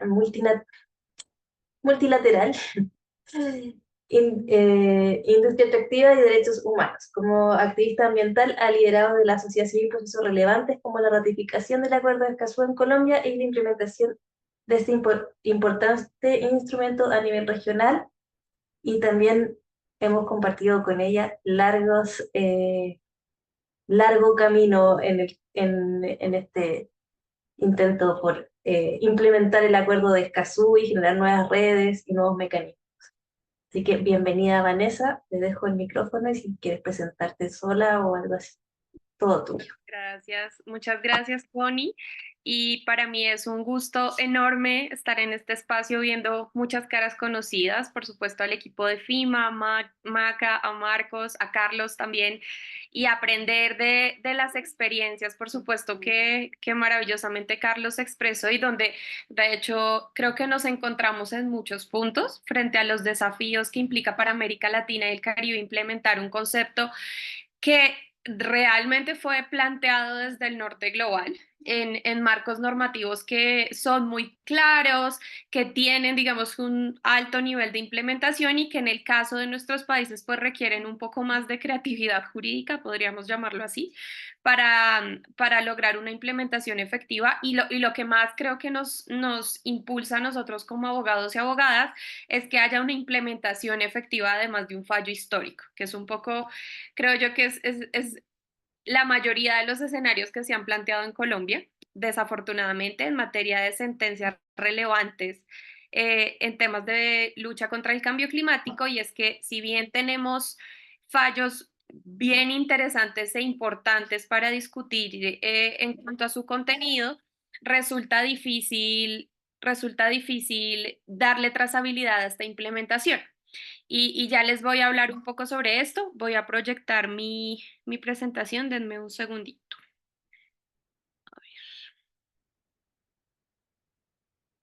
Ah, es que hay muchas opciones acá. Ya. Uy.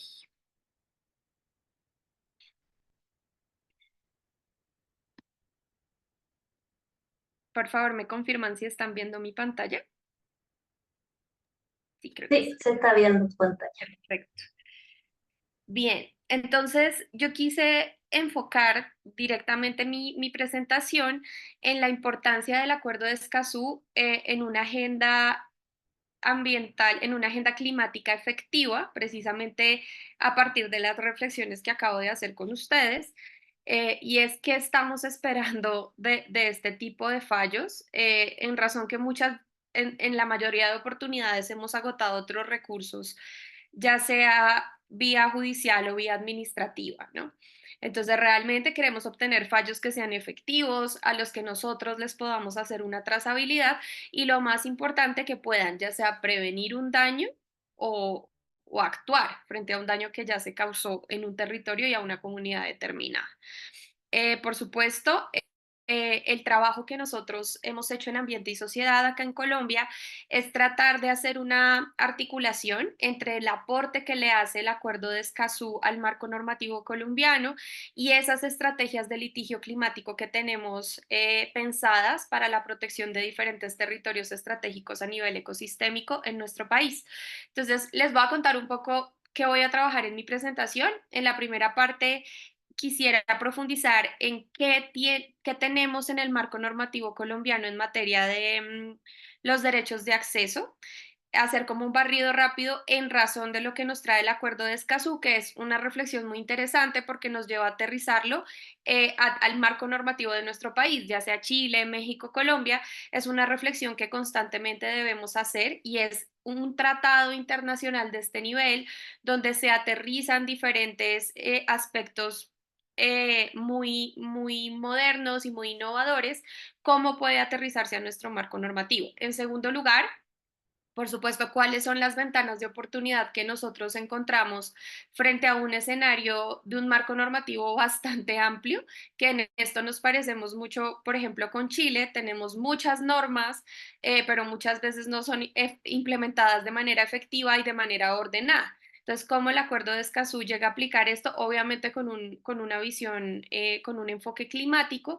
Y en tercer lugar, quisiera contarles un poco una estrategia que nosotros estamos impulsando aquí a nivel nacional desde nuestra organización en materia de litigio, por supuesto para abrir un poco la discusión y escucharnos todos y todas frente a las reflexiones que esto nos pueda surgir. Entonces, en primer lugar, quisiera partir por qué entendemos por una justicia ambiental y climática, porque creo que es un término que estamos repitiendo constantemente en diferentes escenarios nacionales e internacionales, pero que sí vale la pena, y porque fue un ejercicio que hicimos muy juiciosamente en Ambiente y Sociedad, hacer un pare y definir de manera juiciosa para entender el alcance y la importancia. Entonces, básicamente, la justicia ambiental y climática la entendemos como un principio que busca asegurar que todas las personas, independientemente de su grado, de su grupo social, etnia, género, clase social o ubicación geográfica, tengan el derecho a vivir en un ambiente saludable y seguro. Este principio incluye tres aspectos. En primer lugar, la garantía que las decisiones y políticas relacionadas con el ambiente y el clima no se tomen de manera discriminatoria y autoritaria, y ya vamos a ver esto cómo se relaciona con un concepto que es fundamental al hablar del Acuerdo de Escazú, que es la democracia ambiental. En segundo lugar, incluye que las comunidades más vulnerables no soporten de manera desproporcionada la carga de la contaminación, la degradación del entorno, la emergencia climática y otros problemas ambientales existentes en los territorios. Y en tercer lugar, que exista el acceso a medidas de justicia para defender la vida y el bienestar social y ambiental. Como les mencionaba anteriormente, nosotros consideramos que esto se relaciona directamente con el concepto de democracia ambiental, un concepto que de hecho es transversal a cualquier discusión que tengamos en la actualidad en relación con la agenda climática, con la crisis ambiental que se está viviendo en nuestra región, y básicamente se cruza con el escenario de justicia ambiental y climática, porque la democracia ambiental busca que las decisiones políticas en la gestión del ambiente tengan digamos, una armonía de manera directa con los intereses de los ciudadanos. Y creo que esto es un desafío que siempre que yo menciono esto en diferentes espacios, es algo que genera muchas reflexiones, porque efectivamente existen muchas decisiones normativas que no están aterrizadas, que son planteadas por tomadores de decisión, que no están aterrizadas con las realidades a nivel local y con las decisiones que de manera autónoma se toman en un escenario comunitario, sea pueblos indígenas, afrodescendientes o campesinos, quienes habitan territorios en disputa muchas veces, y que desafortunadamente al revisar una política pública se piensa, por ejemplo, en escenarios de ordenamiento del territorio que no corresponden con las necesidades de quienes lo están habitando. Entonces aquí encontramos un primer desafío, y esto en relación con este principio de justicia ambiental y climática, donde nos están planteando que debe existir una efectiva implementación de la justicia y mecanismos que permitan a las personas, sobre todo a quienes están en condiciones de vulnerabilidad, acceder a mecanismos o acciones que prevean, digamos, un impacto directo por contaminación o efectos del cambio climático. Entonces aquí lo podemos ver. Y en segundo lugar, estas decisiones que son tomadas en materia de gestión ambiental, también deben tener un control social y una discusión pública y política, que creo que este es uno de los mayores retos en nuestros países y es una invitación que les hago a pensar desde ya, y es cómo funcionan en nuestros marcos normativos los mecanismos de participación ciudadana, porque en nuestro caso en Colombia, y eso ya lo vamos a ver más adelante, tenemos un desarrollo de mecanismos de participación ciudadana bastante avanzado. O sea, aquí tenemos mecanismos administrativos, judiciales, políticos, pero desafortunadamente cuando vemos su aplicación, pues todo es un caos.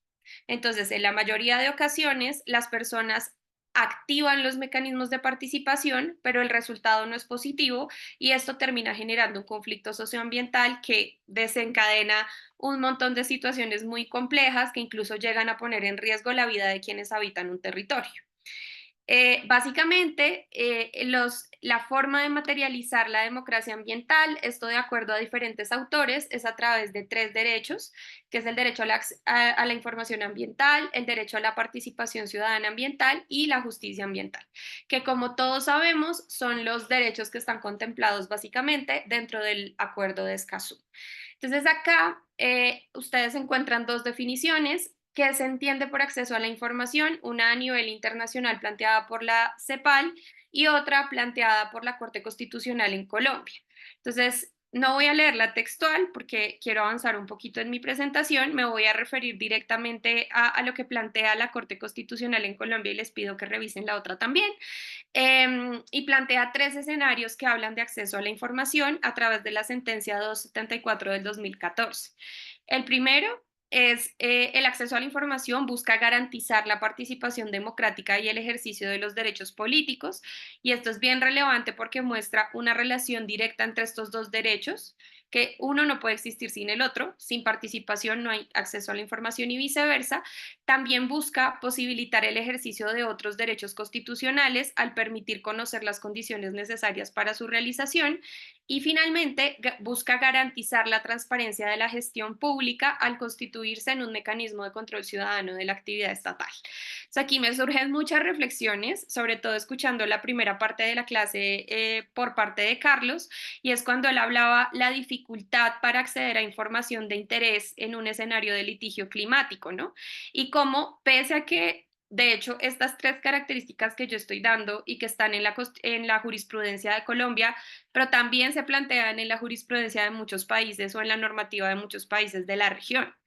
Y desafortunadamente, generalmente este derecho es vulnerado constantemente. O sea, nuestros marcos normativos, y aquí voy a avanzar, contienen excepciones taxativamente definidas sobre cuándo el acceso a la información va a ser denegado. Pero en la mayoría de oportunidades, y creo que esto nos ha pasado a muchos y a muchas, cuando solicitamos una información técnica en materia ambiental, la primera respuesta es un no. Y esto es muy complejo porque por ejemplo, en el caso de organizaciones de sociedad civil que están en capitales o en centros urbanos o abogados y abogadas expertas, pues muy probablemente van a refutar esta primera negación del acceso a la información y la van a obtener. Pero para un ciudadano del común que busque tener esta información, al obtener un primer no, seguramente va a asumir que es una información que nunca se le será entregada, ¿no? Entonces nos empezamos a encontrar con unas barreras que son muy complejas y que aplican a diferentes temáticas relevantes en la agenda ambiental, como es el escenario de cambio climático. Desde Ambiente y Sociedad, nosotros venimos trabajando desde hace varios años la apertura en materia de datos frente a un punto central de la agenda climática, que es el financiamiento climático. Y esto en función a que en nuestro país el principal aporte que hacen diferentes países del mundo, particularmente países del norte global como Noruega, Alemania, Reino Unido, es a la agenda de cambio climático. Hace unos años, en América Latina y el Caribe, la principal agenda de financiamiento era la infraestructura, con un boom que se dio entre el 2014 y 2019, pero actualmente la cartera digamos que recibe mayor financiamiento es la cartera de financiamiento climático, razón por la cual es fundamental que la ciudadanía tenga acceso no solamente a los montos que ingresan a nuestros países para la lucha contra el cambio climático, y esto en función a lo que mencionaba Carlos, es un tema de interés público, de interés nacional, porque de él depende la protección de muchos de nuestros derechos fundamentales que están consolidados y garantizados aparentemente en las constituciones políticas de nuestros países. Y por otro lado, pues porque es fundamental no solamente conocer cuánto ingresa, sino cómo son distribuidos estos recursos en el marco de la estructura del Estado. Entonces, este ejemplo que les pongo aquí en la pantalla, que es la Ley 1712 del 2014, es la Ley de Acceso a la Información Pública en Colombia. Es un marco normativo bastante avanzado a nivel de América Latina y el Caribe. Contiene diferentes puntos como el alcance del derecho al acceso a la información y básicamente diferentes principios que enmarcan este derecho, como el principio de publicidad, el principio de transparencia y el principio de una divulgación proactiva, que los voy a dejar para su lectura y por supuesto esta presentación queda a disposición de ustedes. Pero digamos, lo fundamental de esta norma yo creo que son dos aspectos. El punto de divulgación proactiva, porque busca no solo que se haga una divulgación mínima de la información, sino que realmente haya un esfuerzo por parte de la entidad determinada para difundir. Y creo que en este error caen muchos funcionarios y entidades de nuestros estados, y es que se limitan a dar información general sobre un tema y no a profundidad. Y creo que esto evitaría muchísimos trámites internos en materia de solicitud de información en nuestros países que terminan generando trabas dentro de la estructura del Estado por la cantidad de solicitudes que se hacen. Y en segundo lugar, efectivamente contiene taxativamente cuál información o qué tipo de información será reservada por las características que tiene. Entonces ustedes pueden ver la lista, cuando sea información que se refiere a la defensa y seguridad nacional, cuando sea información de seguridad pública, relaciones internacionales, etcétera. En este caso, digamos que no hay ninguno de estos puntos hace énfasis o relación con algún punto digamos, de la agenda ambiental que se maneja en nuestro país. Si ese es el caso, la autoridad tendría que entrar a argumentar muy bien el por qué se niega esta información y en nuestra experiencia realmente muy pocas veces logran argumentarlo de esta forma, pues porque es información que realmente debe estar abierta al público en función al derecho al medio ambiente sano que está consolidado en nuestra Constitución. El segundo derecho digamos, que consolida este principio de democracia ambiental muy unido al principio de justicia ambiental y climática es el de participación ciudadana. También me voy a referir a la definición que nos da la Corte Constitucional de Colombia, integrada en la sentencia 411 del 92, donde básicamente se plantea que se habla de un derecho de doble vía, se entiende la participación como un derecho y como un deber, que es responsabilidad compartida entre el Estado y las personas de garantizar un patrimonio natural. Entonces, busca la protección, plantea que la protección del ambiente es una necesidad, plantea medidas contundentes que respondan a los conflictos existentes y que los resuelvan, reconoce que el problema ecológico pone en riesgo la supervivencia del ser humano y busca que haya un trabajo conjunto entre la sociedad y las autoridades. La forma de aterrizar esto, voy a saltarme que esto es básicamente el contexto del marco normativo nacional, pero yo siempre lo dejo a manera de resaltar, y esto es a propósito, a manera de resaltar la cantidad de normas que existen en Colombia y que es un ejemplo que seguramente se repite en muchos países de nuestra región en materia de participación ciudadana, y sin embargo somos uno de los países con mayor número de conflictos socioambientales activos en el mundo. Entonces, recordar que en Colombia existen diversos mecanismos de participación ciudadana, los políticos, los administrativos y los judiciales. Y yo quise tomar un ejemplo de cada uno que va muy relacionado un poco con el trabajo que nosotros estamos haciendo en materia de litigio climático y que ya les voy a contar más adelante cómo se materializan las problemáticas. Y es en el caso de la participación judicial, tomé como ejemplo la acción de tutela o acción de amparo, que existe en diferentes marcos normativos de nuestro país, de nuestra región, y es básicamente es un mecanismo que permite reclamar ante los jueces, salvaguarda todos los derechos fundamentales reconocidos dentro de la Constitución de Colombia, y particularmente reconoce la protección del derecho al medio ambiente sano por un desarrollo jurisprudencial que aquí menciono. También, digamos que reconoce en el desarrollo que se ha dado a nivel de acciones de tutela un escenario de conflictividad socioambiental en Colombia que genera, digamos que demuestra una interdependencia y una indivisibilidad de los derechos con asuntos ambientales para hacer este tipo de análisis en materia de protección jurídica. El problema que nosotros nos hemos encontrado y que ustedes pueden ver, digamos, en los diferentes apartes de prensa que están en este slide, es que básicamente en Colombia, digamos que hay diversos fallos de acciones de tutela. Entonces, estas son cifras que la doctora Gloria Amparo Rodríguez, quien es magistrada de la Jurisdicción Especial para la Paz y experta doctora en temas ambientales, ha sido muy juiciosa documentando cómo ha sido la solicitud de acciones de tutela o de amparo en Colombia. Entre 1992 y 2019 se solicitaron 7.774.060 tutelas, se interpusieron, y solamente en el año 2019 se interpusieron 662.709 acciones. La pregunta que por supuesto queda para revisar y analizar es cuántas de estas acciones, además de puede ser que hayan sido concedidas o no concedidas, en el caso de las que hayan sido concedidas, cuántas se han implementado de manera efectiva. Y aquí quiero hacer una reflexión porque seguramente muchos de ustedes conocen los diferentes fallos históricos que se han dado en Colombia en materia de litigio climático. Y menciono particularmente dos fallos. El primero es la sentencia 4660 del 2018, que reconoce a la Amazonía como sujeto de derechos. Esta fue una sentencia muy innovadora en su momento y pues trajo como muchas de estas herramientas que se utilizan en el norte global para hacer este tipo de reconocimientos a nivel judicial. ¿Qué dificultades se han encontrado en la implementación de esta sentencia? Y digamos que esto es un tema que hemos discutido en diferentes oportunidades con el equipo de la organización que se encarga de hacer este seguimiento y que fue quien lideró, digamos, esta acción y que es de justicia. Y es, digamos que desde el momento en que se planteó la acción de tutela, no se hizo un análisis a profundidad de cuál era la situación y sobre todo las necesidades que tenían los pueblos étnicos que habitan la Amazonía. Y esto resulta en un problema porque hay muchas acciones de tutela que están avanzando en territorio amazónico. y que desafortunadamente no están articuladas con el fallo que dio el juez en el marco de esta sentencia de reconocimiento de la Amazonía como sujeto de derechos.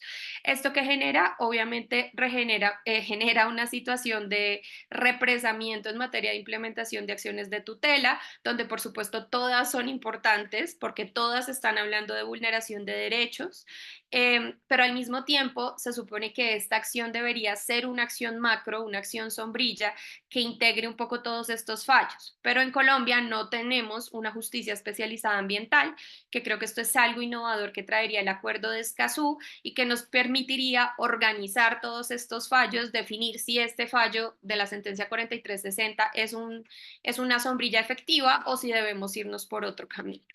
El segundo inconveniente que ha tenido la implementación de esta acción es que el juez fue bastante ambicioso y dio muchísimas indicaciones a diferentes instituciones del Estado. ¿Y esto que implica? Que debería existir en Colombia una armonía institucional donde las diferentes entidades se pudieran sentar y definir cuál es el paso a seguir en relación al territorio amazónico específicamente. Pero esto no existe en Colombia. De hecho, es una mesa de trabajo que existe desde el 2018 que se dio este fallo y ha tenido muy pocos avances, pese, insisto, al arduo trabajo pues, de la organización que ha liderado el proceso. Entonces, digamos, creo yo, son lecciones aprendidas que debemos tener en cuenta cuando avanzamos con estos litigios. Y el segundo que quiero mencionar es la sentencia T622 del 2016, que de hecho fue la primera en Colombia que habló como la naturaleza como sujeto de derechos. Esta es la sentencia que reconoce a un río del Pacífico colombiano que es muy importante, que es el río Atrato, como sujeto de derechos. ¿Qué inconveniente ha tenido esta acción de tutela y que también ha tenido una implementación muy, muy lenta y donde diferentes colegas y amigos han estado involucrados en este proceso? Y es básicamente que en el planteamiento del fallo por parte del juez hubo un error. Y es que él plantea como eje central del fallo el principio de precaución o el principio precautorio, pese a que dentro del expediente se prueban daños en el territorio y en el río. Entonces, digamos que solo se plantea un escenario en materia de prevención y no materia en resarcimiento del daño. Y esto, por supuesto, ha generado toda una dificultad inmensa sobre el avance en la implementación de la sentencia, porque las comunidades han insistido muchísimo en que se deben reconocer afectaciones en materia de cambio climático, en materia de daño de suelo, en materia de desplazamiento climático, y pues es muy difícil identificar el alcance cuando el fallo no lo incluye de manera efectiva. Entonces, esto es algo que quería mencionar. Estas son, digamos que, otras acciones que se vienen impulsando, que existen en el marco normativo colombiano y que han tenido dificultades y que demuestran que no necesariamente tener muchos mecanismos de participación ciudadana va a garantizar un marco normativo efectivo en un escenario de lucha contra el cambio climático. Esta segunda es la consulta popular, es un mecanismo de participación ciudadana que se crea con la Constitución del 91 y que plantea básicamente la posibilidad que tienen gobernantes a materia, digamos específicamente gobernadores y alcaldes, de consultarle a la ciudadanía sobre una decisión en relación a un tema concreto. Entonces, ¿qué pasó? Básicamente que entre el 2016 y el 2018, diferentes gobernadores autoridades locales utilizaron este mecanismo de participación ciudadana para hacer consultas populares a la población en relación al avance de proyectos petroleros en diferentes territorios del país. En total se hicieron 10 consultas populares y en todas la respuesta a una pregunta de sí o no, de si quiere o no, ustedes pueden ver el ejemplo ahí en el apartado que traigo en el recorte, si quiere o no un proyecto petrolero en su municipio, a toda la población respondió que no. Entonces, digamos que esto fue, podemos decir que un hito en materia de participación ciudadana en Colombia, muy efectivo, pero desafortunadamente una empresa petrolera demanda a las autoridades locales y al Estado, precisamente porque asumían derechos adquiridos sobre el avance de los bloques que ya se estaba planteando.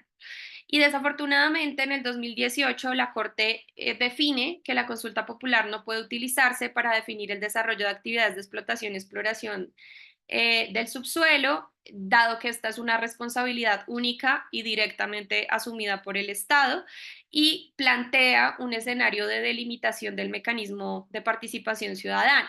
Esta es una delimitación que todavía no ha sido terminada, pese a que esta es una sentencia del 2018, porque ha sido muy difícil concertar con las comunidades en torno a cuál debería ser el alcance de la consulta popular.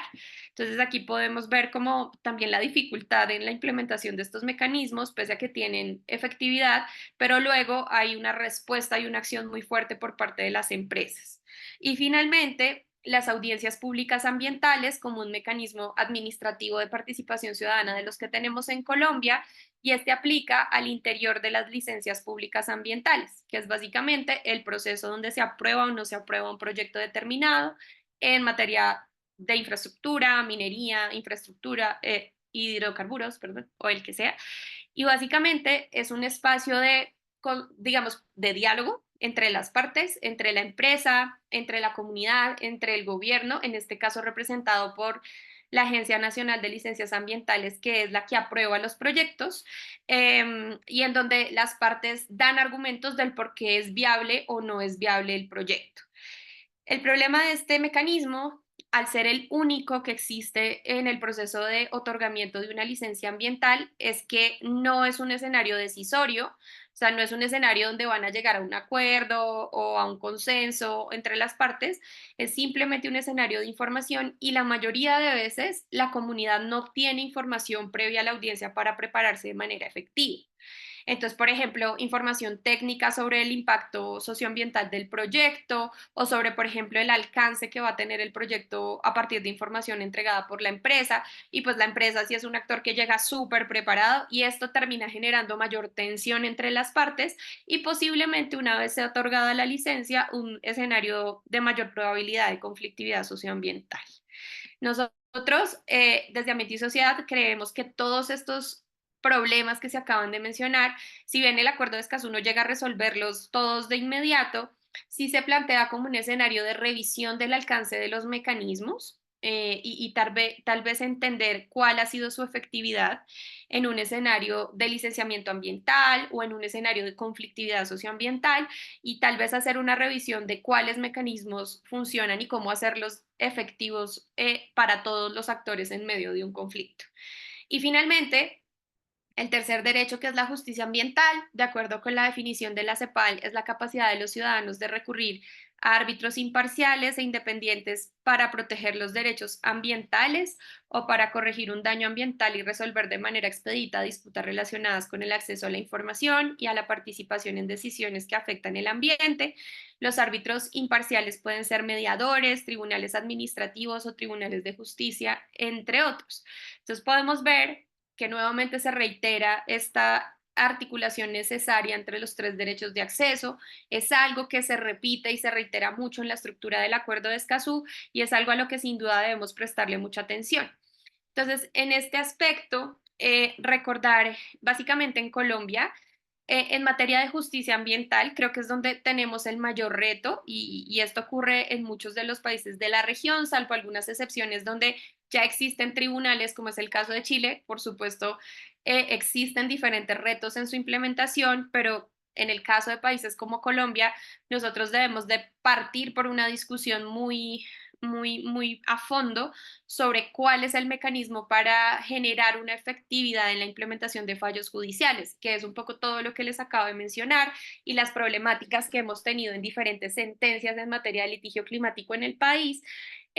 Y que sí requieren una especialidad por parte de los jueces en materia ambiental, donde sin duda creemos que los jueces han tenido en algunos casos, como los que yo mencioné, un alcance bastante amplio por entender el conflicto, por entender la dimensión socioambiental, pero esto no sirve de nada si no existen despachos especializados y con todas las herramientas necesarias para garantizar una implementación efectiva. Y por otro lado, si no existen una voluntad y una disposición por parte de las instituciones del Estado para implementar estas órdenes que se dan por parte del juez. Acá ustedes pueden ver los principios, creo que esto lo he mencionado mucho en los casos y los puntos que planteé anteriormente, entonces voy a avanzar. Aquí básicamente recordar que de acuerdo con el Atlas de Justicia Ambiental, es un poco lo que les estaba mencionando anteriormente, en Colombia hay 131 conflictos socioambientales activos. Recordar que América Latina es la región del mundo con mayor número de conflictos socioambientales, más de 1.300 de acuerdo con esta plataforma. Y la mayoría de estos conflictos, en el caso de mi país, se da por conflictos por la tierra, combustibles fósiles e infraestructura. Realmente es algo que se repite mucho en todos los países de la región. Y nos enfrentamos a un escenario, como ya lo hemos visto, de judicialización, donde no existen, digamos que, herramientas efectivas dentro de la normativa nacional y tenemos que acudir a un escenario judicial esperando un fallo efectivo. Desafortunadamente es muy complejo cuando se trabaja, por ejemplo, con una comunidad que está en un alto nivel de riesgo, por riesgo climático, por riesgo por la presencia de actores armados, y que tú obtengas un fallo efectivo. Aquí ha pasado eso mucho y sé que en nuestros países también, en los demás países, y es muy frustrante cuando tú tienes un fallo que reconoce la vulnerabilidad de tus derechos, pero no hay ningún actor que esté interesado en implementar. Entonces, realmente es algo que tenemos que revisar a profundidad y creo yo que el escenario del Acuerdo de Escazú es una herramienta para tremendo reto que debemos enfrentar. Básicamente, esto es un resumen de lo que es el Acuerdo de Escazú, pero sé que ustedes ya han conversado sobre esto previamente. Aquí traigo como un resumen de lo que el acuerdo trae para Colombia en materia de implementación, pero creo que esto ya lo he revisado y lo he conversado con ustedes en los diferentes momentos que hemos avanzado en la presentación. Yo solamente quisiera mencionar un punto importante y es recordar que el acuerdo se plantea como una base y no como un límite, porque el acuerdo está compuesto de muchos principios, aunque sí trae, digamos, disposiciones específicas en materia, por ejemplo, de mecanismos ay, se me olvidó la palabra, que solo traen el artículo 8, que son mecanismos de alerta temprana en materia de cada uno de los derechos de acceso, y que esto se cruza con la agenda de cambio climático de cada uno de nuestros países en materia de emisiones, que también lo trae de manera específica el Acuerdo de Escazú. Entonces, en cuanto al desarrollo y la implementación del mismo, el llamado siempre es a que recordemos, el acuerdo hace un llamado a que se respeta el marco normativo nacional de nuestros países, y si este es mucho más avanzado de lo que trae el acuerdo, por supuesto es totalmente bienvenido y respetado. En caso que no, el acuerdo llega a suplir estos vacíos y nos plantea un escenario de apertura y revisión normativa interesante.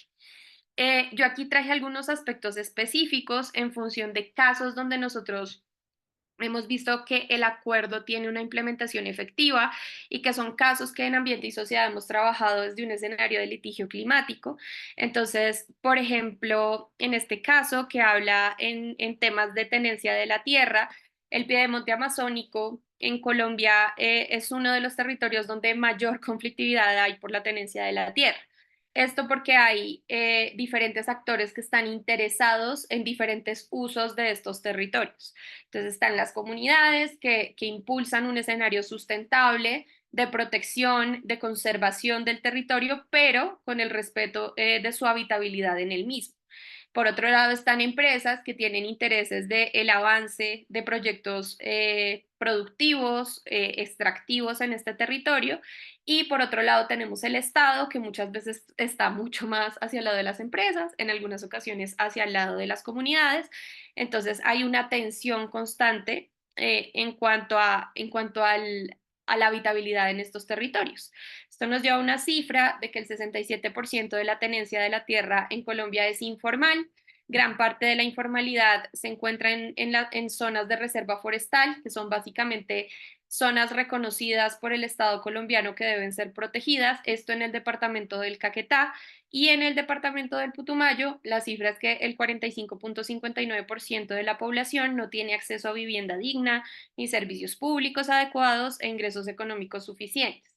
Estos dos factores lo menciono, los dos departamentos, ese mapa que ustedes pueden ver ahí, es básicamente lo que demuestra un escenario en disputa, ¿no? Entonces se muestran en las convenciones los traslapes que existen de bloques petroleros y resguardos indígenas en la Amazonía. Esto no ha variado mucho realmente, Entonces ustedes pueden ver el escenario de explotación o exploración versus los resguardos indígenas que existen en el territorio, que muchos están traslapados con este interés planteado por el Estado colombiano y pues que es un escenario muy complejo. En este escenario, ¿qué problemática nosotros hemos identificado? Básicamente es el acceso a la justicia ambiental. No se prioriza la sustracción de zonas de reserva forestal para titular tierras a población campesina desplazada a pueblos étnicos. Muchas veces estas sustracciones se autorizan para proyectos extractivos. Lo que aportaría Escazú en este caso es una adecuación de la normativa nacional para asegurar el acceso a procedimientos judiciales y administrativos que garanticen una impugnación efectiva a las decisiones ya tomadas en la asignación de estos bloques, procedimientos oportunos, transparentes y sin costos altos. Estos son aspectos que trae de manera textual el Acuerdo de Escazú en su artículo 8. Entonces, ese lo traía como ejemplo. Voy a avanzar porque quisiera irme ya directamente al tema del litigio. Pero antes de esto, quería reiterar, pues obviamente el escenario del artículo 9 del Acuerdo de Escazú y que desde la visión de ambiente y sociedad, para nosotros cualquier escenario de litigio climático que avancemos en nuestro país debe hablar y reconocer el rol de las personas defensoras del ambiente como una variable fundamental dentro del caso que se esté analizando. Entonces, recordar que el Acuerdo de Escazú crea este nuevo pilar para la democracia ambiental, que va más allá de lo contenido en el principio 10 de la Declaración de Río y habla, pues básicamente de la protección de quienes están en primera línea de defensa. Digamos, esta estructura dentro del Acuerdo de Escazú está contenida en 2 artículos, el artículo 4, numeral 6, que habla de la obligación de los estados parte a otorgarle el reconocimiento y protección a personas, asociaciones, organizaciones o grupos que trabajen para la protección del medio ambiente, y ya voy a contarles lo que trae el artículo 9, pero antes recordar el escenario en el que nos encontramos actualmente en nuestra región. De acuerdo con el último informe de la organización Global Witness, que pues se ha encargado desde el año 2012 de mostrar las cifras de amenaza, asesinato, hostigamiento en contra de personas defensoras del ambiente en el mundo entero, es muy diciente la gráfica porque nos muestra básicamente el primer lugar que ocupa no solamente Colombia, sino América Latina y el Caribe como la región más peligrosa para la defensa del ambiente. Lideramos estas cifras que son muy complejas de asumir. Recordar que dentro de estas cifras hay diferentes, digamos, porcentajes que debemos tener en cuenta, como el 36% de estas personas asesinadas a nivel global, que son 177, pertenecen a pueblos indígenas.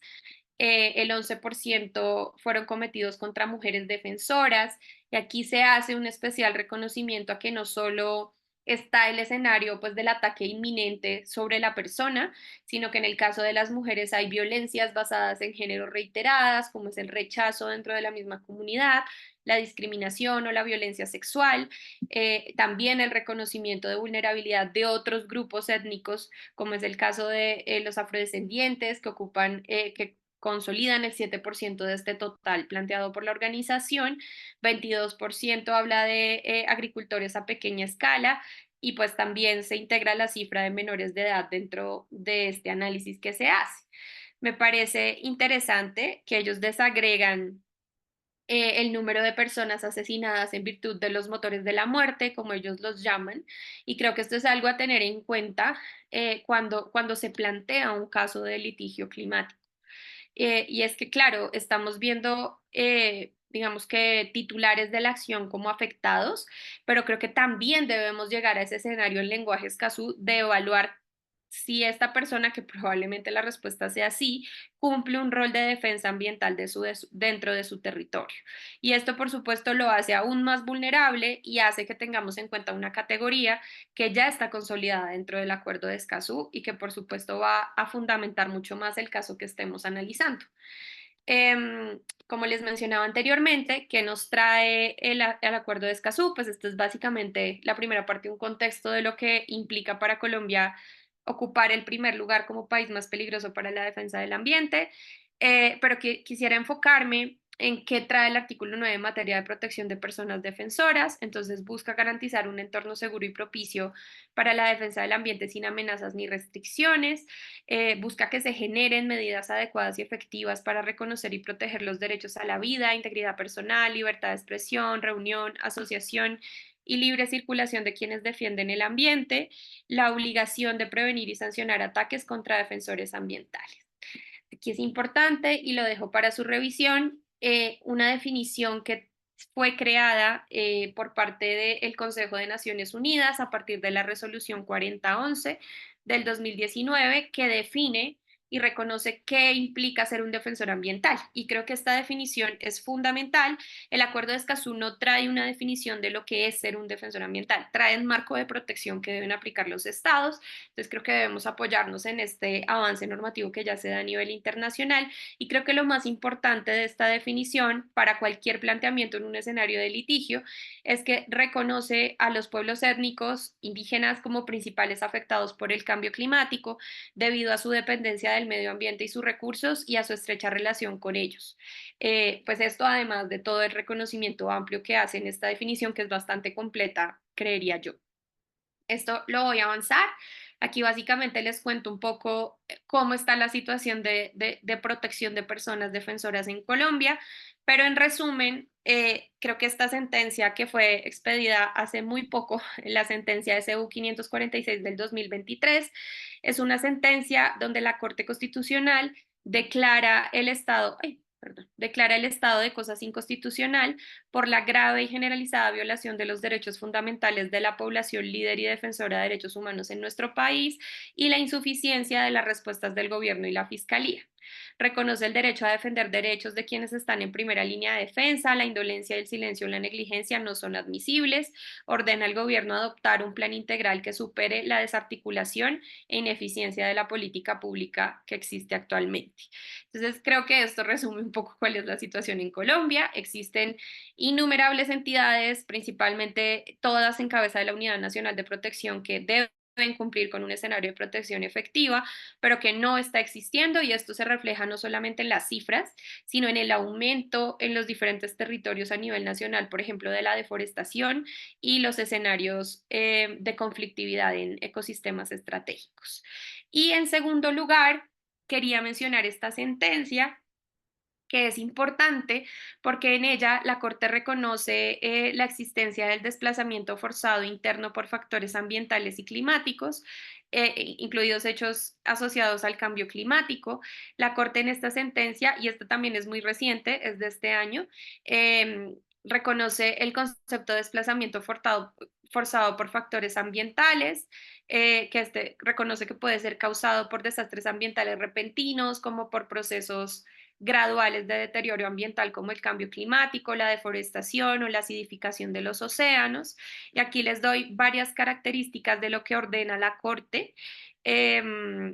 Reconoce además que en Colombia existe el desplazamiento forzado, pero que no se reconocía ni se reconoce en ninguna normativa nacional el desplazamiento forzado por causas ambientales. Entonces, realmente es un avance muy importante en materia de cambio climático, y sobre el cual debemos fijarnos mucho para el avance de cualquier litigio que queramos emprender. Y creo que también es un hito para los diferentes países de la región en las diferentes luchas que se están dando. Crea el sistema de registro administrativo para reconocer la situación de las personas desplazadas por factores ambientales, y busca implementar medidas de prevención y atención como sistemas de alertas tempranas, muy articulado con el escenario del Acuerdo de Escazú, como les mencionaba anteriormente. Y ya en este último bloque, yo quisiera referirme un poco a las estrategias que estamos impulsando desde Ambiente y Sociedad y que reflejan las dificultades que anteriormente les mostré, que también ya les he contado un poco nuestra experiencia, pero que decidimos aterrizarlo en este decreto, en contra, puede decirse, del decreto 000166 del 2021, que es por medio del cual se crea el Plan Integral de Gestión de Cambio Climático Territorial del Departamento del Caquetá del año 2020 a 2050. Y digamos que a manera general lo que quisiera decir es que, como yo les comentaba anteriormente, Colombia recibe muchos recursos para la lucha contra el cambio climático. y esto ha llevado a que se cree toda una estructura muy compleja de entender, que es el Sistema Nacional de Cambio Climático. Y esta situación, ay, voy a avanzar, disculpen que esa diapositiva dice ya. Y digamos que esa situación que ha generado básicamente que sea muy difícil hacer seguimiento a cuáles son los diferentes escenarios de participación ciudadana que puede tener particularmente las comunidades que habitan territorios ecosistémicamente estratégicos.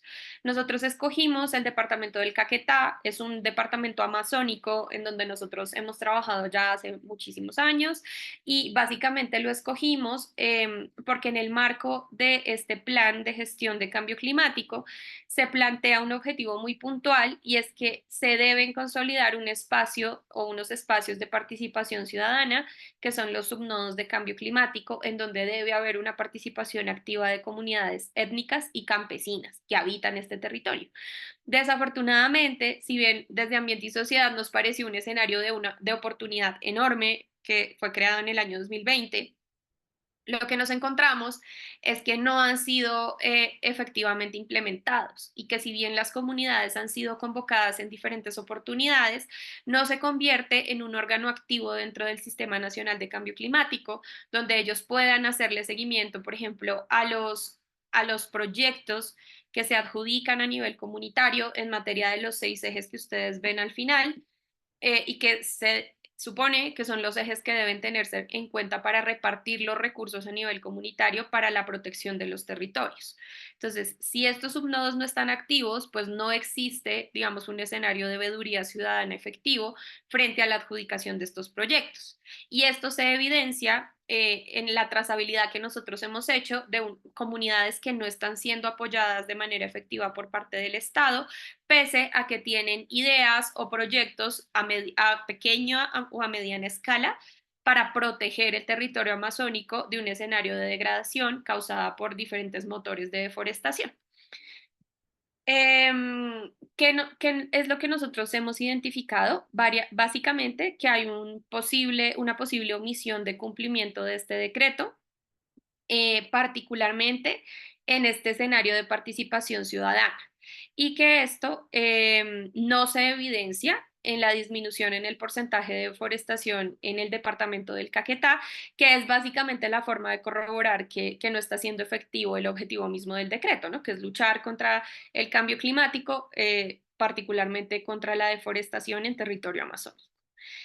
Y básicamente lo que nosotros estamos haciendo es haciendo un análisis muy riguroso de este decreto, haciendo una investigación cualitativa, es decir, recopilando información de la gobernación, que es la autoridad competente y la que generó este decreto, como de los demás actores involucrados en la aplicación del decreto, también autoridades a nivel nacional y otras a nivel departamental que deben garantizar esta implementación. Y una investigación cuantitativa que busca verificar básicamente las metas a corto, mediano y largo plazo que fueron planteadas en esta norma en materia básicamente de lucha contra la deforestación.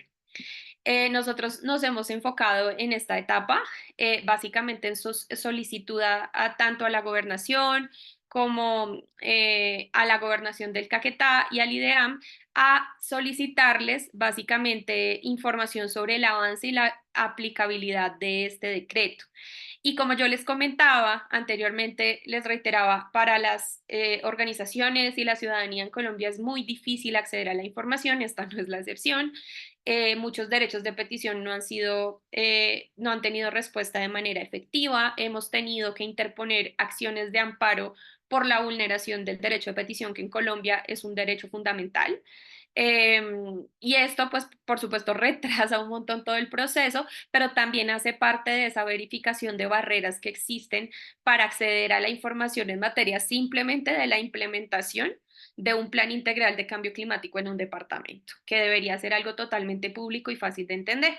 Y, digamos, lo que estamos trabajando ahora es acceder a información desde otras perspectivas, como Corpo Amazonía, que es la corporación ambiental en el departamento de Caquetá, que es competente, generar, digamos, o revisar más bien las mesas de trabajo que se han generado en el marco del plan integral y que deberían tener unas actas, pero no tenemos tan claro si esto existe o no, y adicional y posteriormente socializar, digamos, el resultado de esta investigación con las comunidades afectadas, que pues son básicamente las comunidades campesinas y étnicas que habitan el departamento del Putumayo, y enfocarnos en una acción de litigio. Ese es básicamente el proceso que estamos impulsando muy a gran escala, pero que lo quiero dejar también para reflexiones y sobre todo lo que nosotros buscamos es que sean escenarios que tengan una aplicación al momento de hablar de un fallo efectivo. Y solamente quería mencionar, digamos, en esta parte final, la intervención que nosotros hicimos recientemente en el marco de la opinión consultiva solicitada por Colombia, realizada por Colombia y Chile a la CIDH en materia de emergencia climática y derechos humanos. Creemos que cualquier escenario de litigio climático a nivel nacional debe tener una estrategia a nivel internacional para seguir los pasos de avance en materia de normativa del derecho ambiental a nivel internacional. Y este escenario donde la Corte va a analizar a profundidad este escenario de emergencia climática, derechos humanos y particularmente aplicabilidad del Acuerdo de Escazú nos parece supremamente importante. Nosotros en este caso hicimos una intervención en 3 aspectos, que fue básicamente el acceso a la información sobre el financiamiento climático, que es lo que les comentaba al inicio de mi presentación, y es básicamente el derecho que todos y todas los ciudadanos y ciudadanas tenemos a conocer cómo se maneja el dinero que entra en nuestros países para la lucha contra el cambio climático y que desafortunadamente no está siendo respetado. En segundo lugar, la obligación de protección y prevención pues de violencias y ataques en contra de personas defensoras del ambiente con enfoque de género y étnico, esto en función pues de la situación crítica que se vive en nuestro país. Y finalmente, la responsabilidad que tienen las empresas de respetar los derechos humanos, así como el deber de los estados de prevenir dichas violencias por parte de las empresas. Esto en función, digamos, de uno de los casos que nosotros hemos acompañado, que es, digamos, que un pueblo indígena en la Amazonía colombiana que está siendo afectado por una empresa petrolera que ya se retiró de su territorio, pero que aún tiene presencia por los impactos sociales y ambientales que generaron en el mismo. Esto, por supuesto, se cruza con nuestro escenario de litigio, en donde buscamos no solamente la protección del territorio amazónico como territorio, sino como un territorio vivo en donde habitan comunidades campesinas, comunidades indígenas y afrodescendientes que no han tenido una participación activa ni en el Sistema Nacional de Cambio Climático, ni en un escenario de ordenamiento territorial, ni en ningún escenario, digamos, efectivo de toma de decisión. Finalmente, como reflexiones finales, yo quisiera mencionar 3 aspectos. El alcance del Acuerdo de Escazú en nuestros países creo que debe contener un plan de acción efectivo a nivel de organizaciones de sociedad civil. Creo que todo el tiempo estamos exigiendo que los estados tengan un plan de acción efectivo y en eso yo estoy de acuerdo, pero también creo que desde este lado, como academia, como organizaciones de sociedad civil, también debemos plantear escenarios de veeduría ciudadana frente a lo que será esta implementación o lo que está haciendo esta implementación en los países que ya son estados parte. En segundo lugar, el Acuerdo de Escazú es una oportunidad para evaluar efectivamente los compromisos nacionales determinados asumidos por los países en América Latina y el Caribe. Tiene que haber un cruce entre el Acuerdo de Escazú y la implementación del Acuerdo de París, sin duda, y creo que esta es una misión que nos corresponde a nosotros, pero que debemos materializar dentro de la estructura del Estado. Y finalmente, es fundamental que existan escenarios de construcción conjunta y socialización de lecciones aprendidas en materia de litigio climático en nuestra región. Creo que hay muchas lecciones aprendidas de litigios fallidos o litigios en construcción que pueden aportar a otros procesos en nuestro país o en otros países de América Latina y el Caribe. Muchas gracias. Muchas gracias, Vanessa. Ha sido una clase muy intensa, muchísimo contenido. Se suma muy bien a a la clase que hizo Carlos en el bloque anterior. Así que muy agradecida. Estamos 8 minutos pasados de la hora de cierre. Entonces, creo que vamos a cerrar acá, pero de todas maneras queda el contacto y queda la grabación de esta clase y los materiales que los 2 profesores quieran compartir también en la carpeta del curso para que la puedan revisar y compartir. Eso. Muchísimas gracias, Vanessa, muchísimas gracias, Carlos, y a todos y a todas ustedes por estar aquí hasta esta hora. Buenas noches y nos vemos mañana en una nueva clase que va a estar a cargo también de César Gamboa de DAR y Cristian Fernández de FARM de Argentina. Muchas gracias. Que estén bien. Hasta luego. Hasta luego.